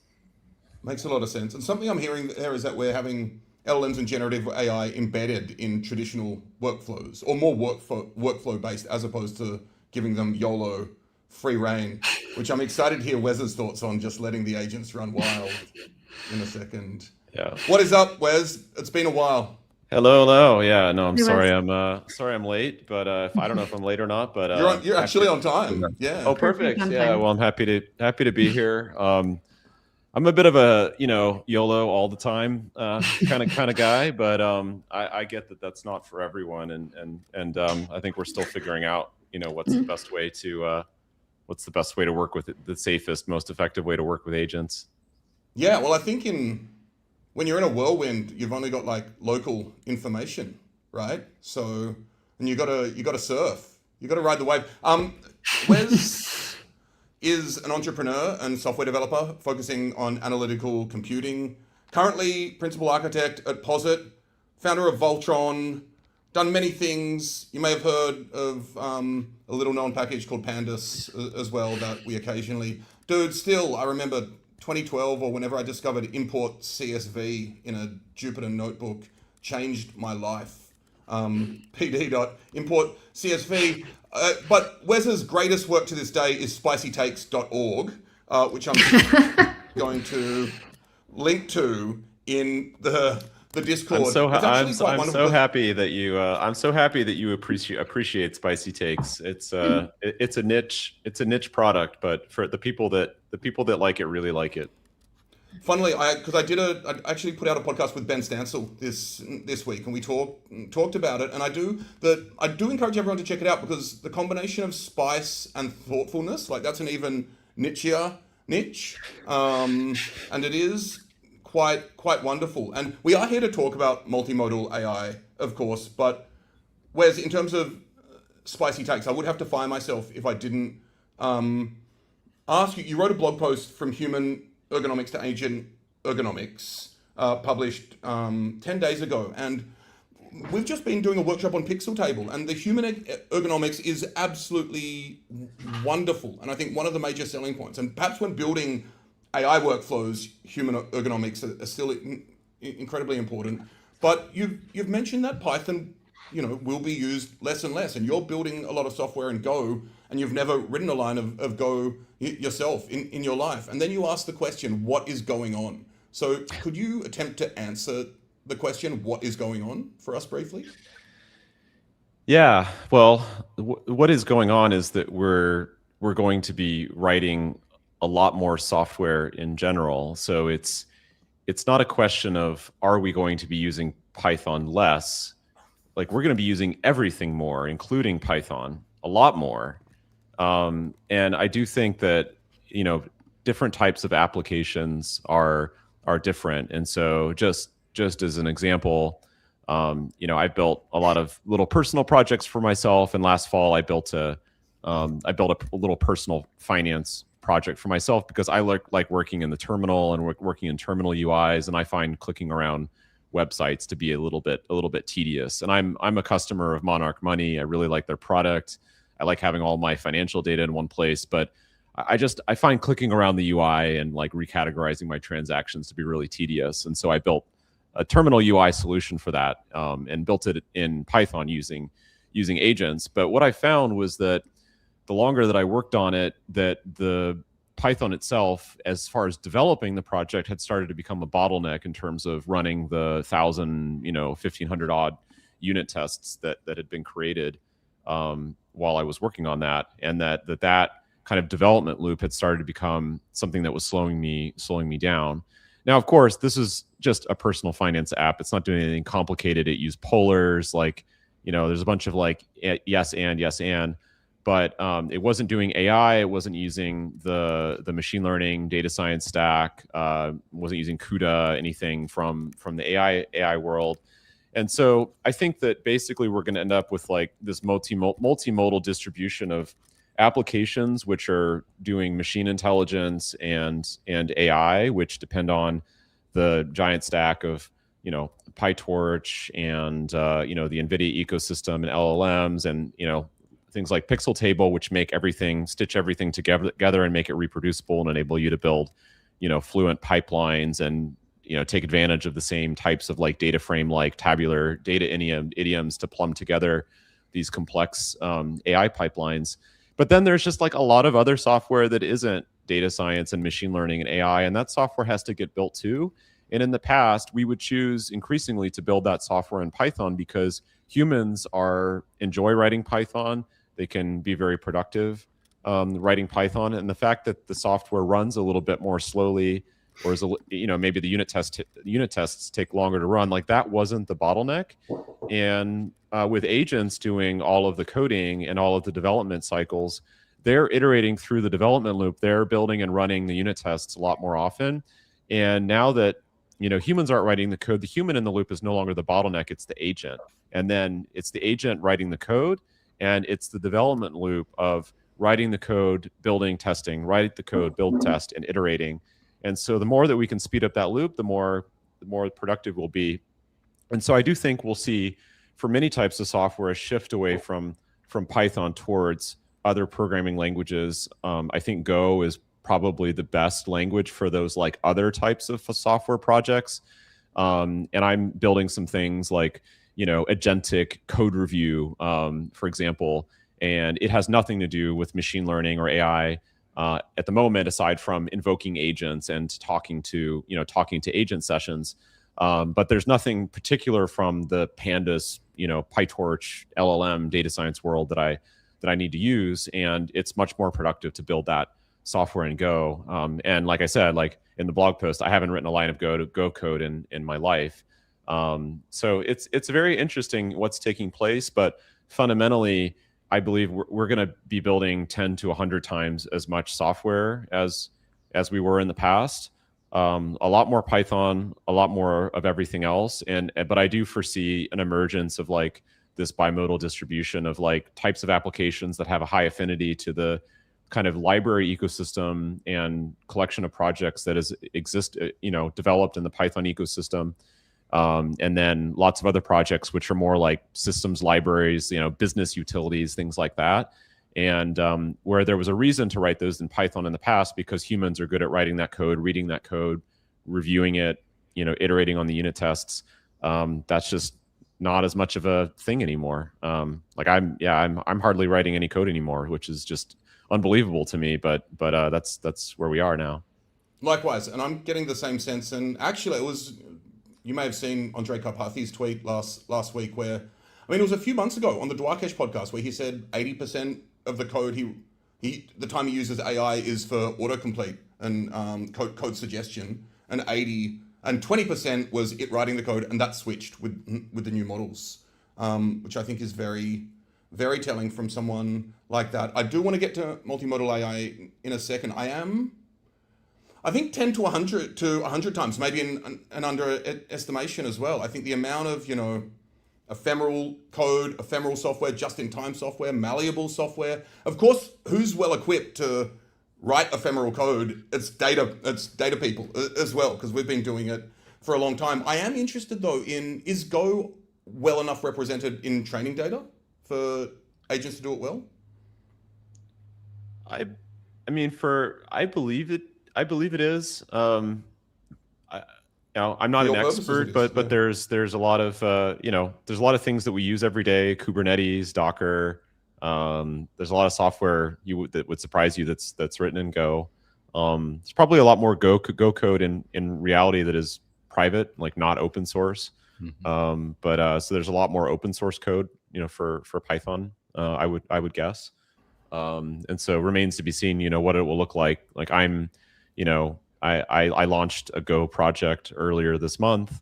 I've got another secret project in the pipeline that I will launch in a week or two that's also written in Go. And so I imagine there will be a lot more Go code on the internet in the future. How all of this machine generated Go code influences the training and reinforcement learning remains to be seen. But that's a problem for the frontier AI labs and not me. I'll just build my little utilities that make me happier and more productive.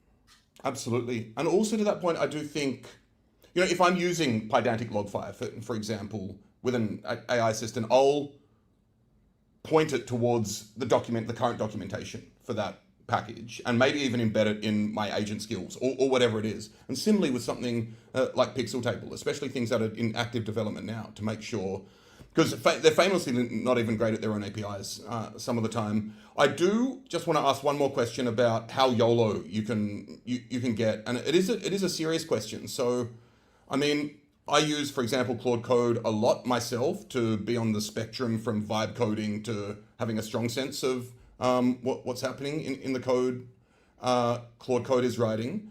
Recently, I joined the stream and bought a Mac Mini and installed ClaudeBot, now Maltbot on it, and set it up, and it was just using Claude Code, and I wasn't. And then, so I could talk with it while it was doing that, it actually started spawning subagents to use Claude Code for me. So firstly, I assigned the writing of Claude Code, the using of Claude Code to an agent, then it's now spawning subagents. And this, like, I don't even know if it's an abstraction layer, but I can't quite comprehend how far I'm getting away from what's happening. And I'm just wondering if you're experiencing such things as well.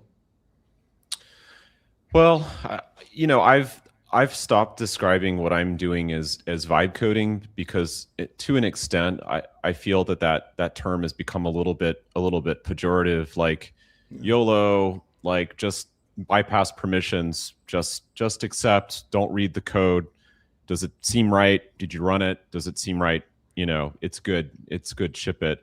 I actually think that this is really dangerous. Maybe not from the standpoint of like it's going to delete your home directory, but from what I've seen, and I've been using Claude Code pretty aggressively for almost a year now, basically since it launched, and have put in probably at least 1,000 hours of Claude Code use, and I find that the code that it generates is full of bugs. Is full of code duplication, it is full of bugs, it's full of edge cases. If you ask it to write tests, the tests will have gaps. And a lot of people have stopped reviewing code. They don't read the code. They test it. They do a little bit of human QA. If it seems like it works, they just ship it. And the reality is that they're shipping something that is broken in lots of ways that will only be discovered, when the project is used in a more serious fashion. And so what I discovered almost haphazardly, which is the solution to the problem, is that you need to have your agents adversarially reviewed. Like all of their output needs to be reviewed adversarially, ideally by other models. So not having Claude review Claude's output, have Codex and Gemini review Claude's output. So every time my Claude Code sessions do anything, they commit, and the commit is immediately reviewed by either Codex or Gemini or both. And that I feed that output back into my Claude Code session, be like, I see what you did there, but you're not getting this past me. Like, you're going to fix all these bugs. And so I'm not reading the code anymore, but the code is being read aggressively by a lot of agents. And by the time I'm putting up a pull request on GitHub now for on RoboRev, for example, like my code review system. Typically, there's been 20 or 30 review passes that have taken place if it's a complex feature. And so a lot of people are YOLOing pull requests with no code review. And that scares me, frankly. And this is like something that I discovered, and like this works well for me. Maybe it doesn't work well for everyone. But I think that this new like agentic engineering, like we've got to figure out how to use agents to simulate the old roles of the human code reviewer, and treating code review, systematic code review, as something that is more important than code generation, because we can generate lots of code, but can we generate good code? And that's kind of the question that we have to solve, I think, in 2026. Without a doubt. And that's actually, the adversarial testing with other models is something we've also seen in the LLM AI application building space. When building LLM as judge, for example, often Gemini will treat its own output more favorably than that of other models. Of course, the human alignment step usually it comes out in the wash there, which we don't have as much here. But let's jump into multimodal data. And Marcel and Alison and I were just talking about this when you joined, but you've said that multimodal data needs a fundamentally different approach now to support AI workflows. So can we dive into this and tell us why you think about it and what the implications are?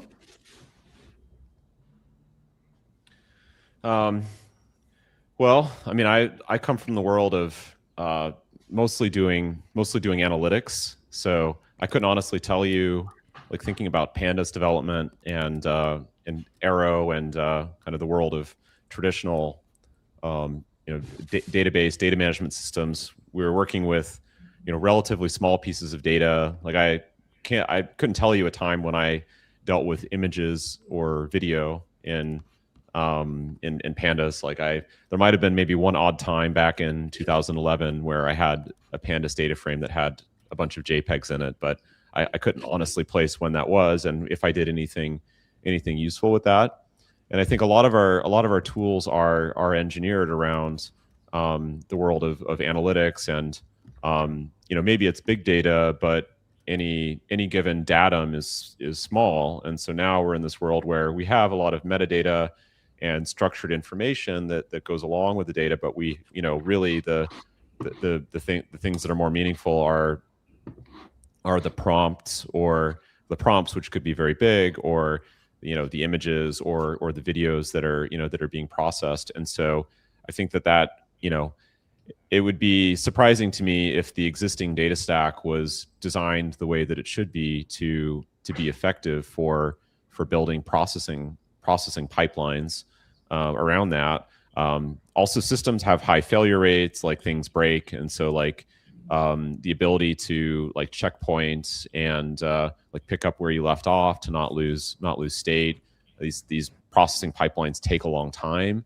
I have some home inference servers, and I've dabbled with doing a little bit of AI at home. And so, especially if you care about privacy and you want to be able to take advantage of your own inference servers, if it's not a bunch of GB200s running the workloads, then those LLM processing steps may take a lot longer. It may take multiple iterations to arrive at some consensus about what is the right an acceptable output so that you can move on. And so it's just a very different type of processing pipeline than what we were doing in the past, which was largely counting things. So you think about extracting semantic meaning or transforming images or video. I mean, compare that with counting occurrences of the word cat in a data set. It's a very different type of workflow. So that means a different approach to designing the workflow engines that are processing these things, as well as the data storage and retrieval systems, cache layer, state persistence, checkpointing, kind of all the systems that need to support the fact that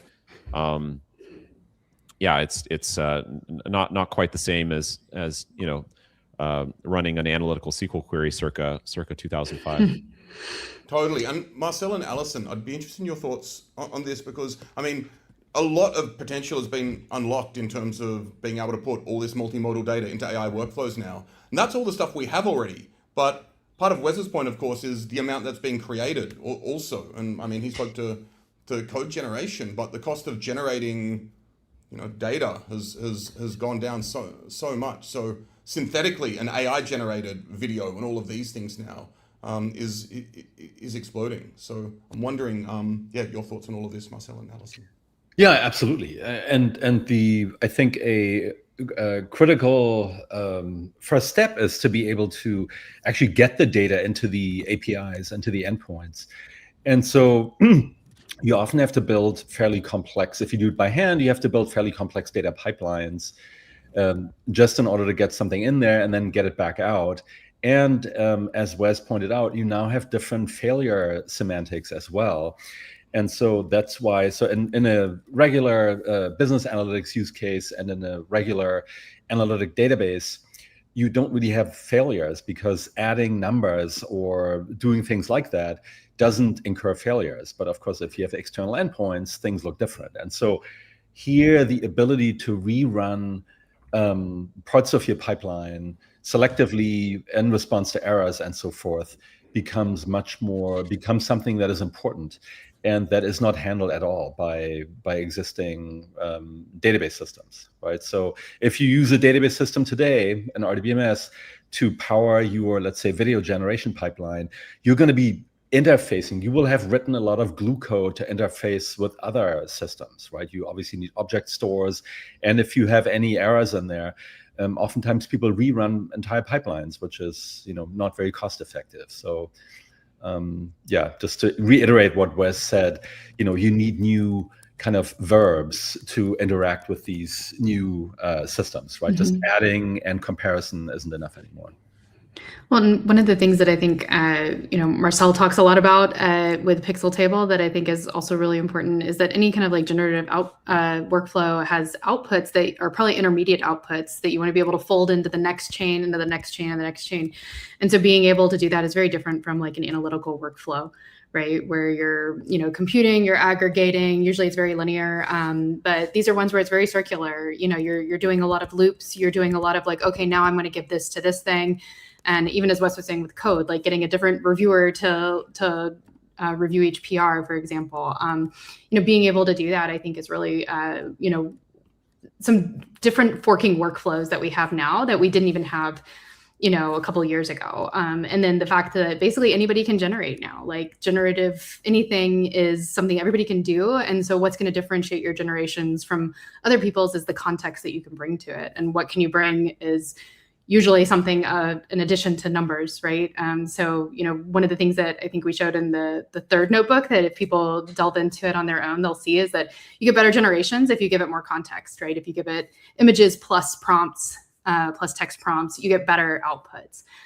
So I think it's a really interesting problem for people right now who want to be able to expand out what they're able to do with the data that they have, and they're going to have a lot better luck if you can harness everything together and then be able to have a workflow that supports that. Without a doubt. And actually, something I chatted about with Ben Stansel in the podcast I mentioned, it's one of his spicy takes that is on this spicytakes.org, is he feels, and I kind of like this, that the close to zero marginal cost of generating things now is going to turn us all into Steve Jobs. And he doesn't mean the Steve Jobs that's high-level strategic thinking. It will do that, but he means the one who goes down to an IC and berates them for having a pixel in the wrong place. Because a big differentiator here will be taste, right?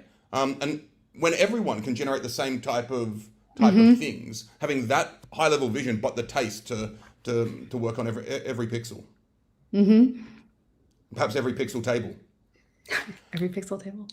Make every pixel count.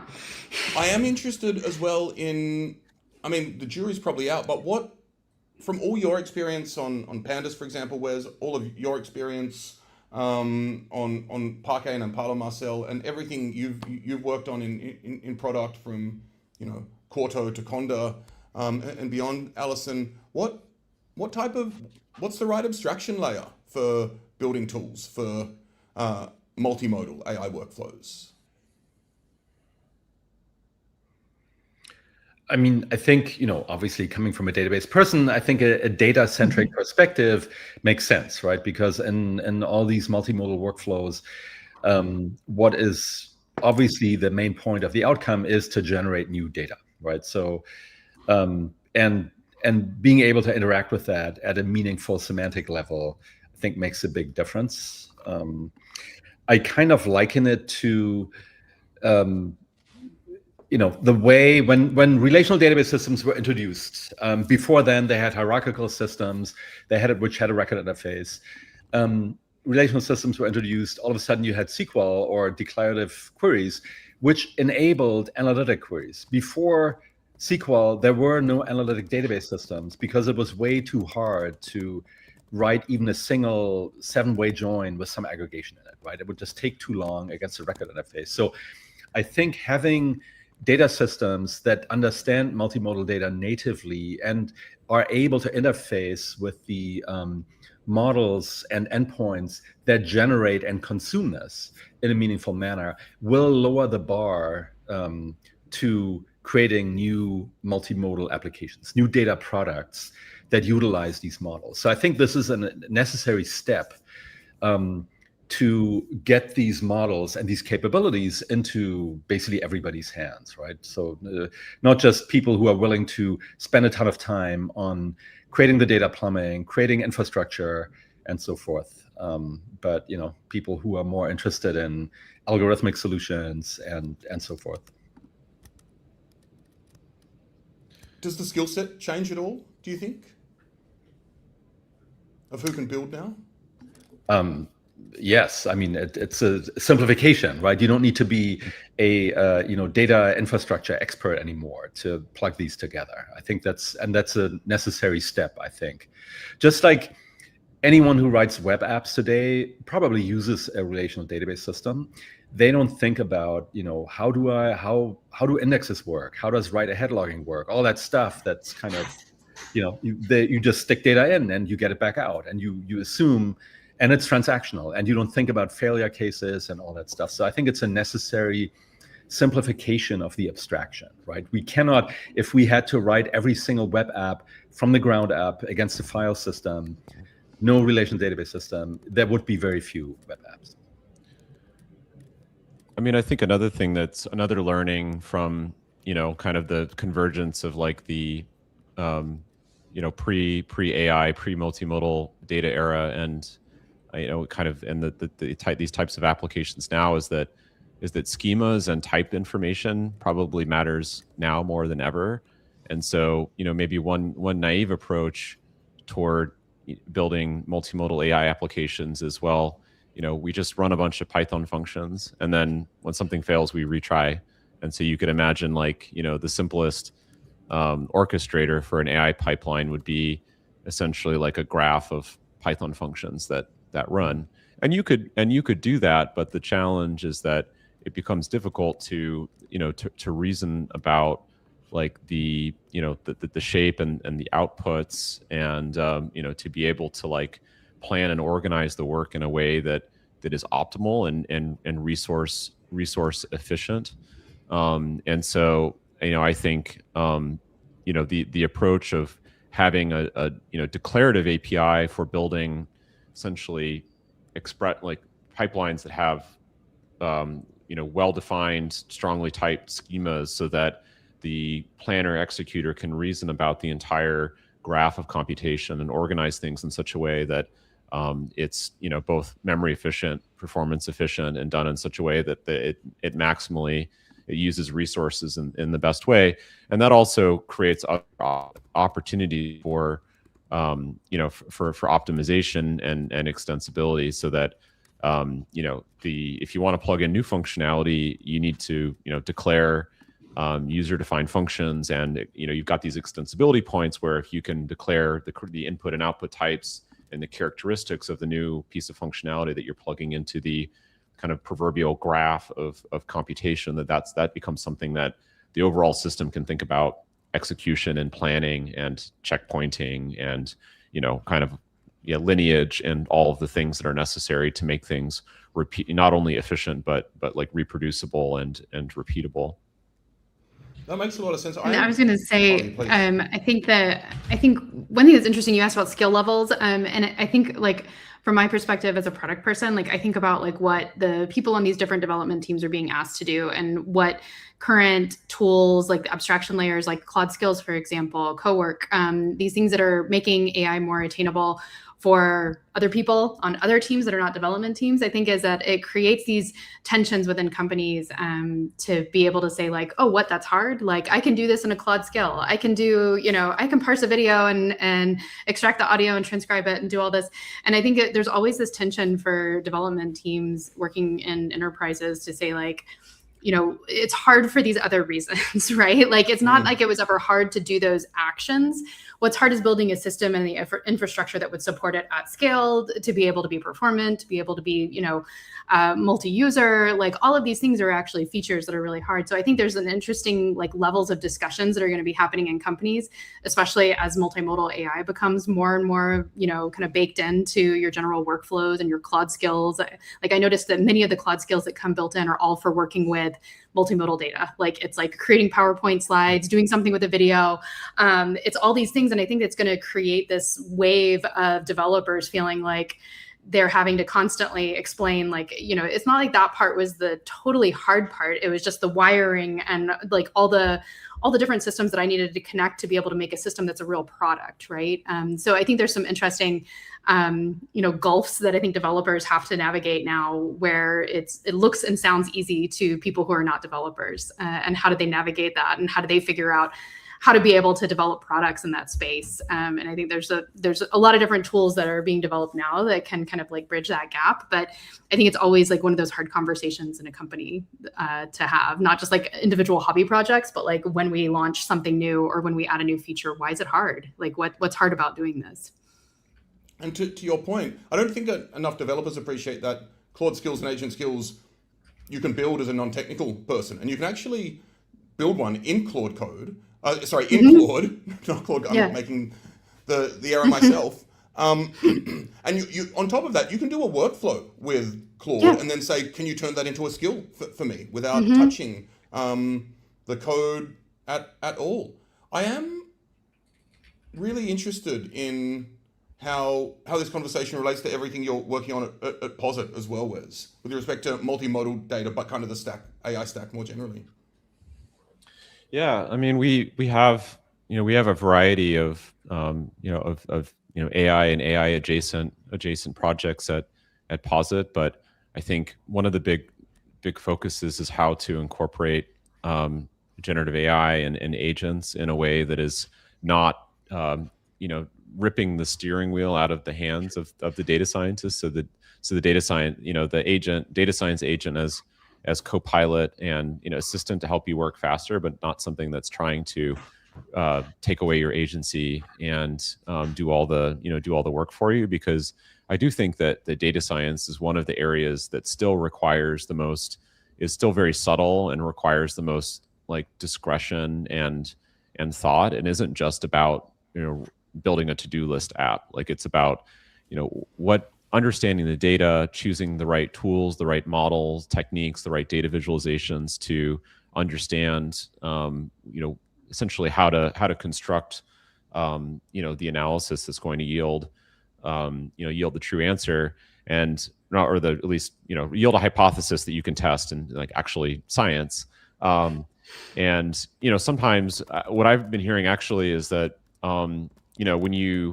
if you ask agents to do an analysis to try to test out a hypothesis, they may infer that you have some predisposition, like what you want the outcome of the analysis to be, and they will produce quote unquote data science that pre-confirms, essentially is like some form of confirmation bias, and based on your prompts, like they will iterate towards something that more or less confirms like the assertion that you were trying to prove in the first place, which is like not what you want. Like you want science to be about formulating hypotheses, removing bias from the equation, and figuring out what is true.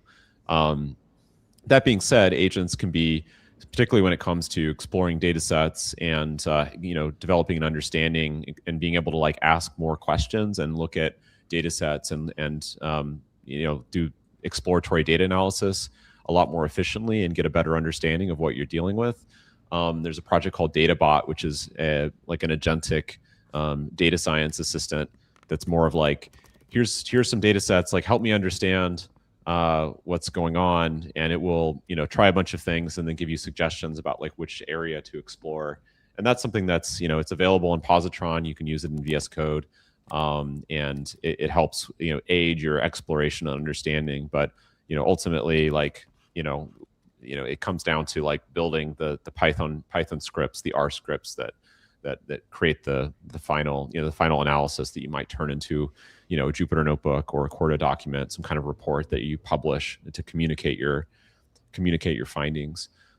So yeah, I think work at Posit is still very much around like assisting the human in the loop in their data science work, and pulling together the context that's available from the data science environment, making it easier for the agents to look at tabular data sets and data visualizations. Like if you have plots showing like the agent should just be able to look at your plots without you having to like copy and paste a ping image, things like that.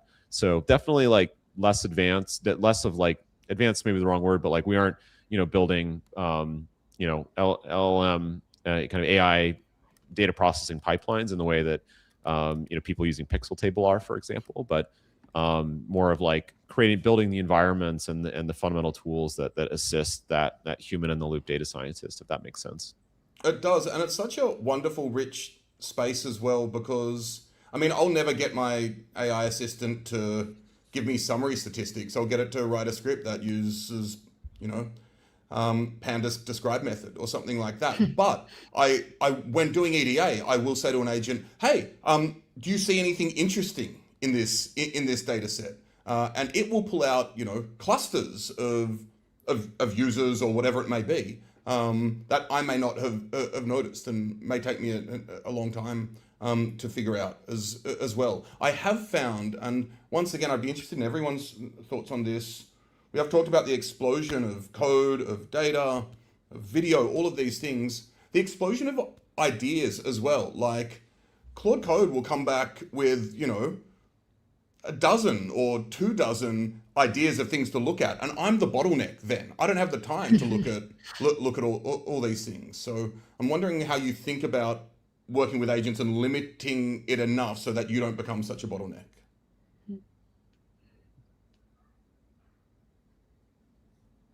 I don't know that I feel like a bottleneck yet.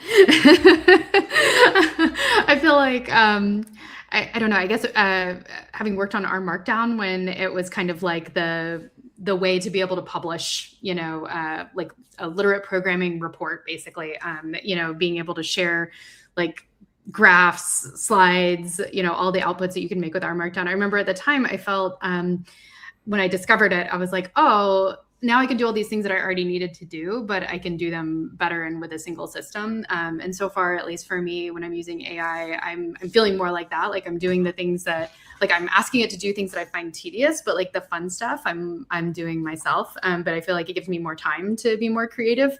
I feel like more the bottleneck for me is kind of the noise that Wes was describing. Like I get a lot of hallucinations. I feel like they still write really poorly. That's just me. I'm also like really big into writing, so I feel like that's something where I'm very picky. So I feel like the review process for me is the thing that where I create a bottleneck. But I feel like the idea generation is cool, but also a lot of the times it's helpful as a side dish, kind of on the entree for me. Yeah, interesting. I do find myself the bottleneck in idea generation a lot of times, because I give it a rich data set. 25,000 users of, let's say an e-commerce website, and it will pull out all types of ideas and findings and clusters that, I have 20 things I could explore then. Using them to filter down. Now you have 20 problems. Well, no, exactly, right? So I am wondering, when you build, for example, Wes, do you have an issue where you become the bottleneck at all?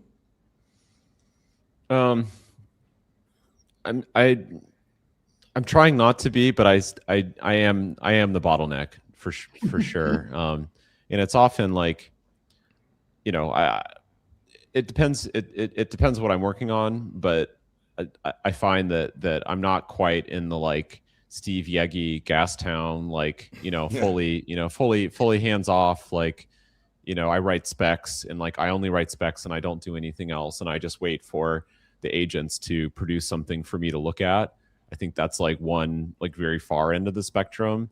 Like I'm somewhere in the middle where I feel like at this point, like if I'm not going to be reading all the code, at least I should figure out a way for it to be like automate its review, and like to have some better feeling of like, well, if I'm not reading the code, at least like I can sleep a little more soundly at night, and like it has maybe 20% as many bugs as it did before, something like that. And I'm still like glancing at the code, and like if the shape looks right, and I do deliver feedback like in my agent sessions. And I look at the code reviews, and I, choose not to act on some, based on my discretion. And I use that to like tweak the prompts and, come up with like a better workflow. But, it's like, I think part of what's so fun right now is like, we don't we haven't yet figured out quite the way to work. I don't use AI at all for writing. I think it's terrible at writing. It's, an averaging machine, as a lot of people have pointed out. If I might allow it to like selectively wordsmith maybe a paragraph, like make this a little bit tighter, or like maybe like essentially using it as a thesaurus is the way I think Ben Stansel describes it. So I think that's working well. But I do think there's also like a lot of types of engineering that like AI is simply not good at. Like whenever you steer off piste, so to speak, and work on things that are, it doesn't know a lot about. It knows a lot about building to-do list apps and, cloud infrastructure and CI/CD and things that everybody does. But as soon as you start doing something that's, new and different, it definitely starts to struggle more. And so that's it's important to remember that you're working with a probabilistic tool and not something that is like self-aware and has intelligence. Like it's simply acting based on your prompts and producing probabilistic output based on what you tell it. And so if you can tell it more useful, like a more descriptive, detailed, helpful way, like it's kind of garbage in, garbage out. If you give it bad prompts, you get bad output. And so I think that investing, the more you can invest in communication, taking time to build design documents, write specs, very detailed descriptions of what you want. I think that definitely helps more. Anyway, yeah, I think that tools that have reduced surface areas are also really helpful in terms of like. So it's like using frameworks that make it clear what is the right way to solve a particular problem. So it isn't like trying to spin from scratch brand new Python code using built-in Python stuff and trying to solve some complicated problem. It's like, no, when you're solving this problem, like here is the right tool to use. And so you're essentially reducing the dimensionality of the space that the LLM is working within. Because if you give them free reign to do absolutely anything, they will reinvent the wheel and do all kinds of stuff that makes no sense. And so I often find myself pressing escape in fury, like not that, not again. And I told you not to do that. I even put it in Claude.md, like no, really. You even said you wouldn't do that in the last message you sent me. Yeah. As well. Totally agree. Super energetic, wild, people-pleasing. I mean, they're trained to appear helpful, not necessarily to be helpful. Also, something I'm also hearing in there is don't outsource the thinking. And I think with writing, this is a really nice example because we've been talking about, of course, it's an averaging machine. It looks like slop. We have the term AI slop. And that's the product, right? But on top of that, what about the process? I mean, writing for a lot of us is incredibly important to figure out what we actually think as well and how we think. And once you write something, the ideas change and take on a totally different form, which is so important.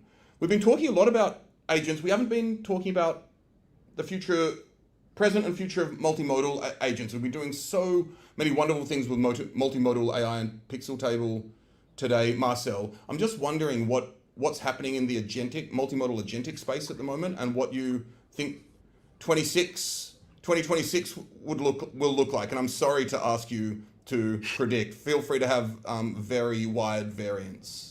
Sure. I'm not sure. Someone else might want to pick up the multimodal agentic space. I'm not completely sure what's going on there, but we do see in particular models getting more powerful. So, the video models, they often capture a lot of the attention because it's, fun to look at. But we're also seeing things like embedding models that are now like 12 labs. They have an embedding model that can really embed text, image, audio, and video into the same embedding space. So you basically are able to look for, let's say, video clips with audio or with images or something like that. So that's kind of exciting, I think, and makes it more broadly applicable. So I think we'll see that increase. So and hopefully also the costs come down, as Allison pointed out. There's you can only do 4 videos generated per day. So that's for most business applications probably not sufficient. So I think that's going to be very important in that space, and that's going to be happening in this year.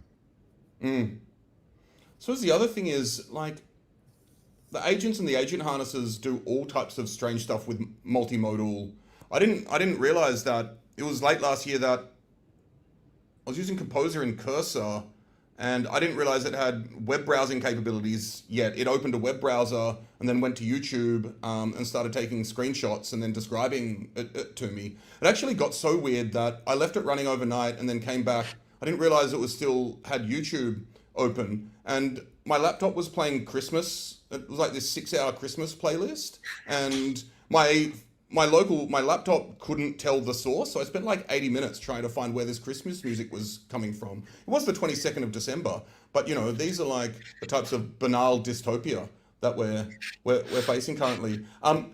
It's time to wrap up. We've been going for 2 hours and 15 minutes, so I appreciate everyone who's joined and all the wonderful insights and tools you've shared with us. I am wondering, maybe each of you could just maybe give a piece of advice for builders today, people who want to be building AI stuff, building software, agentic stuff, whatever it may be. I'm wondering if you'd like to start, Alison.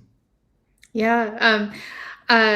I think one of the things that I firmly believe in is if you're doing any kind of like self-guided education, is to be able to have like a goal. Like I think Wes's, projects are a really great example of like trying to solve a problem with the tools that you have and then trying to go from there and figure out which problem you need to solve next. I think one of my favorite names for it was like, I don't want to do project-based learning. I want to do learning-based projecting. So I think like, doing that, making projects, putting them out in open source, trying to join communities like on Discord, like your Build with AI, Pixeltable has a Discord community as well. I think those are really great ways to level up and to figure out like, what's this new space of, workflow tools? What are the kind of, best practices that I'd like to fall into the pit of success into? And then what tools can help me do that so that I'm not like, rebuilding wheels over here when I could just be, going and doing a cool project, making something new, solving a problem that I have. And if you do something like that, then I think that's a much more pleasant way to work, and it's a lot more fun. So my general advice is to have fun learning and make a frivolous, silly project sometimes too. I think Palmer Penguins is a data project that I worked on at the beginning of COVID. I did it because I was like, that sounds like fun. And it's probably one of the more impactful data science projects that I ever worked on. So, it was just fun to do and fun to do with other people. Awesome. I love the idea of learning-based projects, and I'm just linking to Palmer Penguins in the Discord as well. How about you, Marcel? What would you like to see builders do? Builders do? Good question. I mean, build more applications. I think multimodal is still seen as a niche. But in the end, multimodal data is everywhere. I think, a lot of companies have video in particular, but also other modalities. And I think the reason why that's not terribly well explored, I think, is part of it is the tooling. Part of it were the models. And I think this is all coming together. So I would, encourage developers at businesses that have multimodal data to, maybe dabble more, try out things. Maybe there's some value to be unlocked. I love it. There is so much left on the table currently, and I do think, this year in particular for multimodality will be huge. How about you, Wes?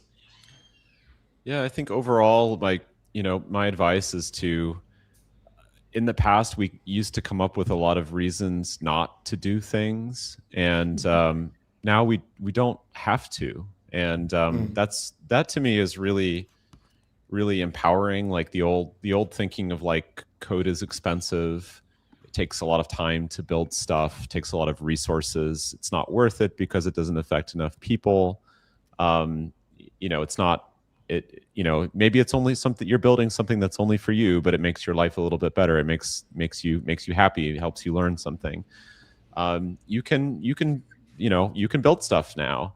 And Peter Steinberger, who created ClaudeBot, now Moltbot, he gave this talk last year, and the title of the talk was "You Can Just Do Things," and you can just do things. And I think that everyone on the call should approach, the world of software and building things with AI, with that mindset of like, you'd say like, oh, this is too hard. Like, I'll never be able to figure out how to do this. I don't have the time to do this. It's too difficult. I'll run into roadblocks. It's not worth it.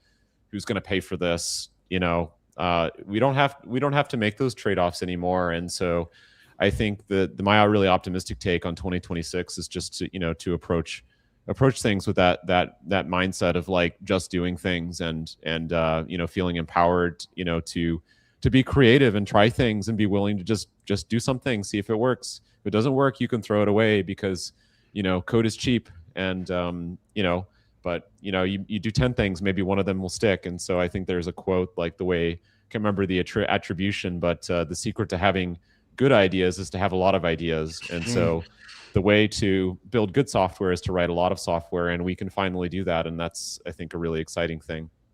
Love it. You can do things. There's so many multimodal capabilities. Don't leave it on the table. And so much multimodal data. Experiment with it, and learning-based projects as well. Awesome. Thank you, everyone, for joining.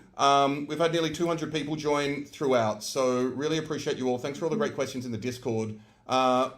Check out our Luma calendar for more workshops and conversations like this. The link is in the YouTube description. If you love this type of stuff or even like it a bit, the best way to support is to like and subscribe and share with a friend. Check out Posit, check out Positron, check out Spicy Takes as well. And of course, check out Pixeltable. Check out Pixeltable.